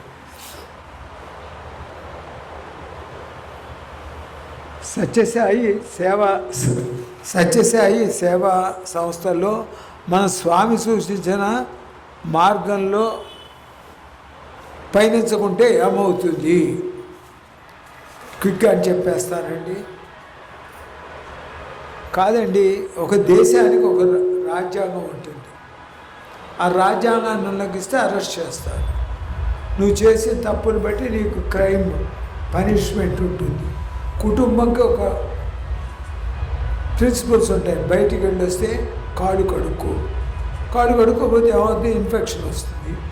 అన్నం తినబోయే ముందు చేతులు కడుక్కోకపోతే ఇన్ఫెక్షన్ వస్తుంది. అలాగే ఒక సత్యసాయి సేవా సంస్థ ఇది ఆధ్యాత్మిక ఆర్గనైజేషన్. మన ఉన్నతి గురించి స్వామి సంకల్పించుకుని అవతరించి, మానవోద్ధరణ గురించి సంకల్పించుకుని అవతరించి, మన ఉన్నతికి సాధనా ప్రక్రియగా ఆలంబనగా నిలవడానికి ఒక సత్యసాయి సేవా సంస్థ స్థాపించి దానిలో మనం ఎలా సాధన సల్పాలో తెలియటానికి నవసూత్ర ప్రణాళిక 10 కమాండ్మెంట్స్, నగర సంకీర్తన, ఊరికి ఎగ్జాంపుల్ చెప్తా. నగర సంకీర్తన చేయకపోతే ఏమవుతుందండి? ఏమీ అవుతుంది. ఇంకోటి చేయండి, సాహిత్యం చదవద్దు, ఇతరుల గురించి చెడుగా మాట్లాడద్దు. మాట్లాడితే ఏమవుతుందంటే చంపబోగులుతుంది. అప్పటికప్పుడు కొట్టకపోతే తర్వాత అయినా చంపబోగులుతుంది కదా. అందుకని ఒక ఆర్గనైజేషన్కు ఉన్న రూల్ ఫాలో అవ్వాలంటే నువ్వు ఆధ్యాత్మిక ప్రగతి. అందుకనే మన వాళ్ళు ఆ మధ్య స్పిరిచువల్ డైరీ కూడా వేశారు. రోజు ఇన్ని మాట టిక్కులు పెట్టుకోవాలి. అట్లాగే ఎప్పుడైతే నువ్వు ఆ స్వామి మనకిచ్చినటువంటి 9 పాయింట్ కోడ్ ఆఫ్ కాండక్ట్ కానీ వేరే కానీ అవసరించినప్పుడు షిరిడి బాబా గారు చెప్పినట్టు ఇక్కడికి ఏమీ చేయనుగా అడిగి ఎందుకు వచ్చావు, పిడకలు ఏరుకోవటానికి అంటారు. అట్లాగా ఇక్కడికి వచ్చినప్పుడు ఈ రూల్స్ అండ్ రెగ్యులేషన్స్ ఫాలో అయ్యి మన జీవితాన్ని ధన్యం చేసి తీరాలి. No exception.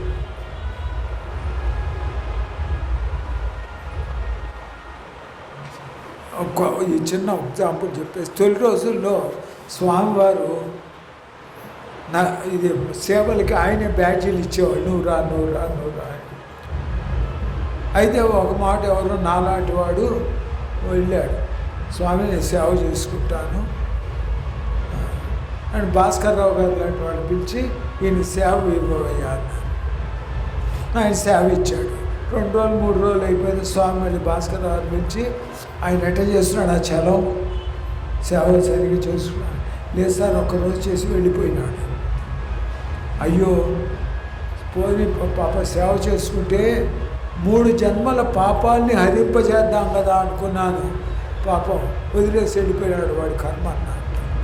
అందుకని మన నిబద్ధతతో పనిచేస్తే మన జీవితాలు ధన్యం అవుతాయి.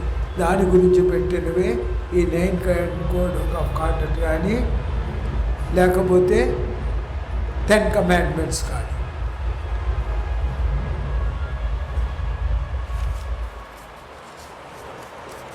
దీనికి ఒక కథ మాత్రం చెప్పేస్తానండి, క్లోజ్ చేద్దాము. ఒక మాట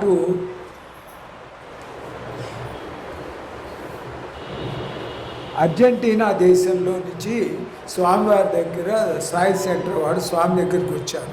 మేము ఆ సేవలు చేస్తున్నామండి, ఈ సేవలు చేస్తున్నామంటే, రైట్ అన్ని సేవలు చేస్తున్నాం అన్నారు. మన సాయి సెంటర్ చుట్టూ ఎంతమంది అనాథ బాలులు ఉన్నారు కదా, వాళ్ళకి ఏమన్నా సేవ చేయొచ్చు కదా అని అడిగారు. అడిగితే అప్పుడు అనాథ బాలులు తీసుకొచ్చి వాళ్ళని చక్కగా శుభ్రం చేసి ఇచ్చేశారు. అయితే వాళ్ళకి ఒకరోజు గార్డెనింగ్ వర్క్ ఇచ్చారు. అవి తరుగుతుండగా వాళ్ళకి లంకెల బిందెలు దొరికి ఇద్దరితో అవుతున్నారు. ఒకడు అన్నాడు, వీడు మనం కనుక ఇట్లాగే పూడ్చిపెట్టి రాత్రికి వచ్చి ఎత్తుకుపోతే మన జీవితాలు ధన్యమైపోతాయి అంటే, వీడు అన్నాడు, అక్కడెక్కడో వీధి పక్కన కుక్కలతో పాటు విస్తరాకుల్లో ఏరుకు తింటున్న మమ్మల్ని తీసుకొచ్చి సాయి సెంటర్ వాళ్ళు మనకి ఒక నూతన జీవితాన్ని ప్రసాదించారు. ఏమైనా సరే ఇది మన సెంటర్కి అప్పచెప్పాలని అన్నారు. వెంబడి పిలిచారు, సెంటర్కి అప్పచెప్పారు. ఆ దేశ రూల్ ప్రకారం అయితే, మన దేశ రూల్ ప్రకారం అయితే మన స్థలంలో లంకెల మీద దొరికితే అవి గవర్నమెంట్కి వెళ్తాయి. మీకు అందరికి తెలుసో లేదో, మన దేశంలో మన పొలంలో లంకెల మీద దొరికితే అవి గవర్నమెంట్కి వెళ్తాయి. కానీ అర్జెంటీనా దేశంలో ఎవరికి దొరికితే వాళ్ళకే చెందుతుంది.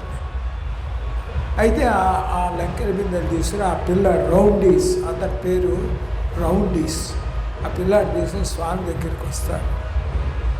అప్పుడు స్వామి చెప్తారు, నేను సంకల్పించి ఈ బంగారాన్ని అక్కడ పెట్టాను. ఆ పిల్లాడు పరిణతి చెందాడు. మీరు చేసినటువంటి సేవకి, సత్యసాయి సేవా సంస్థలు చేస్తున్న సేవకి అతను ప్రతిస్పందించి గుడ్ గెస్చర్ అది తీసుకొని చెప్పారు. ఆ డబ్బు తీసుకెళ్ళి పిల్లలకి ఇలాగే వాళ్ళకి ఒక బ్రహ్మాండమైన మందిరం కట్టించండి అని చెప్తారు. అంటే ఏంటంటే, ఒక నిబద్ధతతో ఏదైనా మనం ఫాలో అయ్యేటట్టయితే స్వామి యొక్క ప్రతిస్పందన అలాగే ఉంటుంది అని చెప్పడానికి. ఇంకొక ప్రశ్న వేశారండి. ఇప్పుడు కొంతమందికి మంచి జరుగుతోంది, స్వామి మనకేదో కష్టాలు వస్తున్నాయి, మీరు విన్నవిస్తున్నారు, నేను విన్నవిస్తున్నారు, ఇంకోటి విన్నవిస్తున్నాడు. ఒకటికి మేలు జరుగుతోంది, ఒకటి ఎందుకు జరగట్లేదు. విస్తారంగా చెప్దాం అనుకున్నా అని మన టైం లేదు కనుక క్లుప్తంగా చెప్తాను. ఒక మాట, ఒక దంపతులు ఒక అందమైన ఆడపిల్లల్ని ఇద్దరు తీసుకుని వచ్చారు ప్రసాద్ నిలయానికి. తీసుకొచ్చి ఇంటర్వ్యూ గురించి వెయిట్ చేస్తున్నారు. స్వామివారి ఇంటర్వ్యూ ఇవ్వట్లేదు. అప్పుడు కర్నూలు జోగారావు గారి దగ్గరికి వెళ్ళి, మాకు ఇంటర్వ్యూలు ఇప్పించండి అంటే, స్వామి పాపం వాడు 3 రోజుల నుంచి వెయిట్ చేస్తున్నారు, వాళ్ళకి ఇంటర్వ్యూ ఇవ్వండి, ఎంత అందమైన ఆడపిల్లలు తీసుకుని వచ్చారు అంటే, ఆ ఇద్దరు పిల్లలు గుడ్డివాళ్ళు నీకు తెలుసా అన్నారు. అలాగా స్వామి, వెళ్ళి కనుక్కో అని అనుకుంటే మళ్ళీ వెళ్ళొచ్చి, అయినా కూడా సరే మళ్ళీ ఇంటర్వ్యూ అంటే చెప్పారు, నేను భూత భవిష్యత్ వర్తమానాలకు సాక్షిభూతుని. ఆ పిల్లల తల్లి కిందటి జన్మలో సవితి తల్లిగా సవిత పిల్లల కళ్ళు పొడిచింది. అందుకని అంటే ఆవిడ పొడిస్తే ఆవిడకి కళ్ళు పోవాలి, కానీ ఈ పిల్లలకి ఏంటంటే, ఇద్దరు గుడ్డి పిల్లలు ఉంటే తల్లి పడే ఆవేదన మీకు తెలుసా, అందుకని నేను సాక్షిభూతుడు కాదు, అందుకని వాళ్ళకి. అలాగే ఇంకొక మాట, ధర్మక్షేత్రంలో ఒక పెద్ద మహాసభ జరుగుతోంది. స్వామివారి ఉన్నారు, కారుణ్యానంద స్వామి కూడా ఉన్నారు. వాడికి మేడ మీద నుంచి కింద చూస్తే ఆ పిట్టగోడ పక్కన కుప్పతొట్టులో దగ్గర కుక్కలతో సమానంగా పిల్లలు అన్నం ఏరుకు తింటున్నారు. వింటుంటే అప్పుడు స్వామి, మహా అవతారులైన మీరు ఇక్కడ కొలువై ఉన్న సందర్భంలో అక్కడ పిల్లలు అలా ఏరుకు తింటూ వెళ్ళిన ఉదయం కలిసిపోతుంది స్వామి అని కారుణ్యాన్ని గారు అడిగితే, వాళ్ళు ధనవంతులుగా ఉన్నప్పుడు ఇష్టం వచ్చినట్టుగా అప్పుడు విసిరి పారేశారా, అప్పుడు విసిరి పారేసిన అన్నాన్ని ఇప్పుడు ఏరుకుంటున్నారు, అందుకని నేను ఇట్లాంటి విషయాల్లో కల్పించుకోను అని చెప్పారు. అందుకని స్వామి మనకి ఏదైనా ఒకటి చేశారంటే, ఇప్పుడు కోవన్ గారికి పునర్జన్మించినప్పుడు అడిగారు, ఏమిటి స్వామి అంటే, అతను అమెరికా నుంచి వచ్చాడు, ఇక్కడ చచ్చిపోయి అతని దేహాన్ని అమెరికా పట్టుకెళ్ళడం కష్టం, అమెరికాలో ఒక రకమైన అపభ్రంశం మొదలవుతుంది, సత్యసాయిబాబా దగ్గరికి వెళ్ళి చచ్చిపోయినాడు, నా అవతార వైభవం వాళ్ళకి తెలియాలి, ప్రపంచవ్యాప్తం కావాలి కనుక వాల్టర్ కోవెన్ని నేను పునర్జీవుని చేశాను. ఆ వార్త విని అమెరికన్ ప్రజలు క్యూ కట్టారు స్వామి దగ్గరికి ఆఫ్టర్ వాల్టర్ కోవెన్స్ పునరుజ్జీవనం.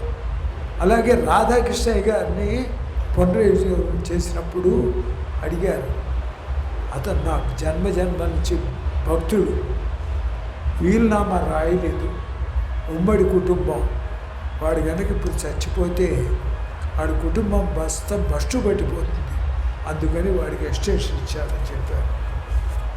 ఇంకొక కథ చెప్పేసి మనం కంప్లీట్ చేద్దామండి. పరీక్షిత్ మహారాజు బాలుడుగా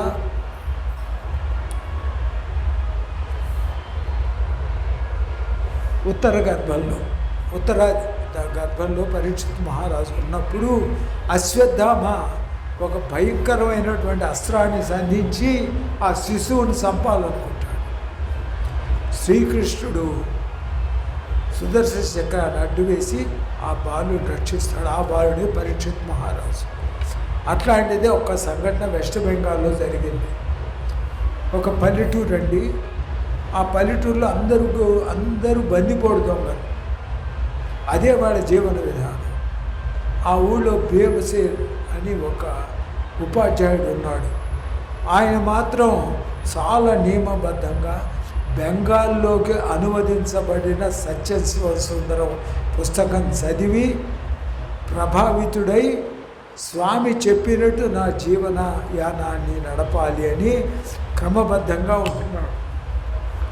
ఉంటుంటే అతని భార్య గర్భం ధరించింది. డెలివరీ డేస్ వచ్చినాయి, దగ్గర హాస్పిటల్కి తీశారు. బిడ్డ అడ్డం తిరిగింది, మేమేం చేయలేము. అక్కడ డిస్ట్రిక్ట్ సెంటర్కి తీసుకెళ్ళి అక్కడికి వెళ్ళి ఇంకోటి ఇంకోటికి వెళ్ళిపోయారు. అయిపోయింది. ఎక్స్రే తీశారు, లోపల బిడ్డ చనిపోయింది. ఇంకేం లేదు, కాసేపు అయితే తల్లి కూడా చనిపోతుంది అని చెప్తే బయట కూర్చుని ఏడుస్తాడు. స్వామి, మా ఊళ్ళో అందరూ బందిపోటు దొంగలైతే నేను విభిన్నంగా మీ జీవిత చరిత్ర చదివి ఒక మంచివాడుగా మారాలని, మంచి మార్గంలో పయనించాలని మీ బోధనలకు అనుగుణంగా నేను మసలుకుంటుంటే, ఇదే స్వామి నాకు ఇప్పుడు నా భార్య చనిపోతే ఇంటికి తీసుకెళ్ళడానికి నా దగ్గర డబ్బులు కూడా లేవు, ఇక్కడే వదిలేసి నేను బందిపోటుగా మారుతాను అని స్వామికి హృదయావేద తెలియజేసుకుంటుండగానే లోపల నుంచి పిల్ల ఏడుపు వినపడింది. అప్పుడే పుట్టిన శిశువు ఏడుపు వినపడింది. అప్పుడు ఆయన అనుకుంటాడు, మనం ఆర్తితో చేసే ప్రార్థనలు భగవంతుడు ఆలకిస్తాడు, మన మొర వింటాడు, మన్ని సేదదించి ఉన్నత పదాన్ని నడిపిస్తాడు అనిపిస్తాడు. ఇలాగా స్వామివారి చరిత్ర ఎన్ని చెప్పుకున్నా మనకి తెలియదు. స్వామివారి 100వ జయంతి ఉత్సవాలు యాక్చువల్గా రాబోయేది స్వామివారి 100వ బర్త్డే. స్వామివారు ఏమంటారంటే పుట్టినరోజు అంటే మనం ఇవాళ పుట్టినరోజు కౌంట్ చేయం. మా అమ్మాయి బర్త్డే 1925లో పుడితే 25 డిసెంబర్ 25 పుట్టింది అనుకుందాం. 26 25 నాడు ఫస్ట్ బర్త్డే చేస్తాం. స్వామి ఏమంటారంటే బర్త్డే అంటే పుట్టినరోజు, మొదటి పుట్టినరోజు. నువ్వు ఎప్పుడైతే ఈ లోకంలోకి వచ్చావో ప్రసవం జరిగి అదే ఫస్ట్ బర్త్డే. అందువల్ల మొన్న చేసింది మన లెక్కలో 99వ బర్త్డే. ఇప్పుడు రాబోయేది మన లెక్కలో అసలైన 100th బర్త్డే. అందుకని ఈ 100th బర్త్డే సందర్భంగా ఈ 82వ నాకు యాక్టర్ని కదండి, కాస్త చేతులు కాళ్ళు ఆలిస్తే కానీ నాకేమో నడవది మైక్ కొట్టి. అయితే ఇలాగా ఈ సత్సంగంలో మీలాంటి విజ్ఞులందరూ, తల్లులు చెల్లులు, ఇంతమంది బాగా స్వామి సేవలో పునీతులవుతున్న వారందరూ సమక్షంలో మాట్లాడే మహద్భాగ్యం నాకు కలవటం నా పూర్వజన సుకృతం. స్వామి సంకల్పించి నాకు ప్రసాదించిన వరంగా భావిస్తున్నాను. మా మిత్రుడి మిస్టర్ బీడిఎల్ సత్యనారాయణ మీకు ఒక మాట పరిచయం చేస్తాను, రండి. ఆయనకి సత్యసాయి సేవ సంస్థలకి సంబంధం లేదండి, కానీ నేను 6 నంది బహుమతులు పొందటంలో ప్రతి కార్యక్రమంలోనూ నా దగ్గర యాక్ట్ చేశారు. తర్వాత ఇదేంటి నాకు కుడిభుజంగా ఉంటారు మా ప్రొడక్షన్లో. Is a very good actor. తర్వాత ఇప్పుడు మన సత్యశివ సుందరం నేను డ్రమటైజ్ చేసి రికార్డ్ చేసిన దాంట్లో ఈ has taken leading role. Muralikrishna గారిని ఆల్ ఇండియా నుంచి రిటైర్ అయినాడు. అంబటిపూడి మురళీకృష్ణ గారు, వీళ్ళందరూ ఒక ట్రూపు. వీళ్ళందరూ దానికి ఇక్కడ ఉండి ఇక్కడే మన నాగార్జున సాగర్ రోడ్లో ఉంటారు. చెప్పండి ఎక్కడ ఉంటారు? అందరికీ నమస్కారం అండి. ఇలాంటి శుభ సందర్భంలో మీ మధ్యకు రావడం, మా గురువు గారి ప్రసంగాన్ని వినడం అదృష్టంగా భావిస్తున్నాను. నేను ఇక్కడే హస్తినాపురంలో ఉంటాను. మన కనకదుర్గ టెంపుల్లో సచివాలయ నగర్ సీనియర్ సిటిజన్స్ ఫామ్లో కూడా మేము తీసిన ఫిలిమ్స్ అప్పుడప్పుడు ప్రదర్శిస్తూ ఉంటాము. మీరు ఎవరైనా వీలున్నప్పుడు వచ్చి చూడవచ్చు. గురువుగారితో గత 30 సంవత్సరాల పైగా మా అనుబంధం. ఇలాంటి వారి సాంగత్యంలో నా కార్యక్రమాల్లో పాల్గొనడం భగవంతుడి ఆశీస్సులుగా భావిస్తూ సెలవు తీసుకుంటాను. ఇప్పుడు ఆయన అన్ని షార్ట్ ఫిలిమ్స్ మీద కాన్సన్ట్రేట్ చేసి బెస్ట్ షార్ట్ ఫిలిం అవార్డ్స్, తర్వాత నంది అవార్డులు, తర్వాత ఏఎస్ రావు గారి మీద ఒక 1 hour ఫిలిం తీశారు, చాలా బాగుంది. దానికి మొన్న నంది అవార్డు వచ్చింది. అట్లాగా మాకు చాలా ఆప్తుడు, నమ్మకస్తుడు. ఇంకా ఆయనకి ఏదైనా ఒక వర్క్ అప్పచెప్పామంటే దాని గురించి మనకు తిరిగి చూసుకోవడానికి స్వామి సమక్షంలో ఆయన కూడా మీకు ఇంట్రడ్యూస్ చేసే అదృష్టం నాకు లభించింది. మీకు అందరికీ మరొక మారు హృదయపూర్వక కృతజ్ఞతలు చెప్పుకుంటూ మన అందరికీ కూడా సర్వే జన సుఖినో భవంతు అన్నట్టు స్వామివారి దివ్యాశీస్సులు పుష్కలంగా లభించాలని కోరుకుంటూ జై సాయిరామ్. భగవాన్ శ్రీ సత్యసాయి బాబా వారి దివ్య చరణ శతకోటి నమస్సులు అనిపించుకుంటూ, మేము సమర్పణకి అడగగానే సార్ మీరందరూ చూసుంటారు, ఎంతో ఓపికగా ఉండి ప్రతి విషయం తెలుసుకొని చక్కగా ఫాలో అప్ చేస్తూ ఉండు. సో సార్ ప్రసంగంలో ఒక మాట చెప్పారు. ఆయన ఏదో కార్యక్రమంలో ఉన్న తర్వాత సాయికృష్ణ సార్కి ఫోన్ చేసి అడిగారు, సార్ ఇవాళ మా దగ్గర సత్సంగం ఉంది, సమర్పణ ఉంది, మీరు రాగలుగుతారా అని. వెంటనే తడుముకోకుండా వస్తాను బాబు అని అన్నారు. దాని తర్వాత నేను ఫాలోఅప్ చేసుకుంటూ ఉండి చెప్పేసరికి ప్రతి విషయాన్ని ఎంతో నేర్పుగా, ఎంతో పేషెన్స్ తోటి, ఓకే ఫస్ట్ చాలా చాలా ఇంపార్టెంట్, ఎంతో పేషెన్స్గా వింటూ అండ్ తన ఇన్పుట్స్ని యాడ్ చేస్తూ మాకు గైడ్ చేశారండి. సో అంటే స్వామి దగ్గర డ్రామాలు వేయడం, అంటే ఆ పరతియాత్రలో భాగంగా డ్రామా తీసుకురావడం చాలా చాలా కష్టం. ఒక్కొక్కసారి అనుకున్న డ్రామాస్ కూడా ఆగిపోయిన సందర్భాలు చాలా ఉన్నాయి. అలాంటిది 21 డ్రామాస్ స్వామి ముందర అర్పించడం, అందరు పిల్లలతో కలిసి చేయించడం. మీరు అందరూ చూసుంటారు, ఎప్పుడన్నా సార్ చెప్పిన అంటే డ్రామా గురించి చెప్తున్నప్పుడు మా పిల్లలు ఏమవుతారో, పిల్లలు బాగా చేయాలి అనే తపనతో ఉన్నారు సార్. ఆ తపన వల్ల ఏమో చెప్పలేం కానివ్వండి, ఎంతో సక్సెస్ఫుల్గా స్వామి దగ్గర 21 డ్రామాలు చేశారండి. సో దాని తర్వాత అట్లాంటి అనుభూతుల్ని మాకు కూడా ప్రసాదించారు. చాలా చాలా ధన్యవాదాలు sir. Thank you so much అండి. ఇంకోటి చిన్న విషయం చెప్దాం అనుకున్నాను. 21 డ్రామాస్ వేశారు. ఆల్మోస్ట్ ఈచ్ డ్రామాలో 100 మెంబర్స్ పీపుల్ తీసుకున్నాం. స్వామివారి అంటే తను స్వామివారి జీవితాన్ని వాళ్ళు ప్రభావితం చేశారు. డైరెక్ట్గా 2100 పీపుల్ని వాళ్ళని ప్రభావితం చేశారు. వాళ్ళని స్వామి మార్గంలోకి తీసుకొచ్చారు. అది డైరెక్ట్గా. ఇండైరెక్ట్గా మనలాగా సమర్పణకు వచ్చి మనల్ని కూడా తన ఎక్స్పీరియన్స్ తోటి స్వామితో తన అనుభవాల్ని షేర్ చేసుకుంటూ ఇంకా మంచిగా మా అందరినీ మంచి దారిలోకి తీసుకురావడానికి భావిస్తున్నారు సార్.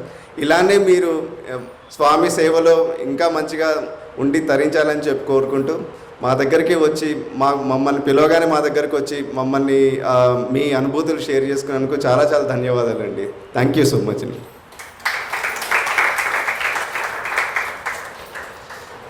తదుపరి కార్యక్రమంలో ఇప్పుడు ద్వారకానాథ్ గారిని సార్కి సత్కరించాల్సినగా కోరుతున్నామండి. ద్వారకానాథ్ గారు, శ్రీ శంకర్ గారు అండ్ శ్రీ నాగేంద్ర ప్రసాద్ గారిని వేదిక మీదకి రావాల్సిన కోరుతున్నాను. సార్ మీరు కూడా, చలం గారు మీరు కూడా వచ్చి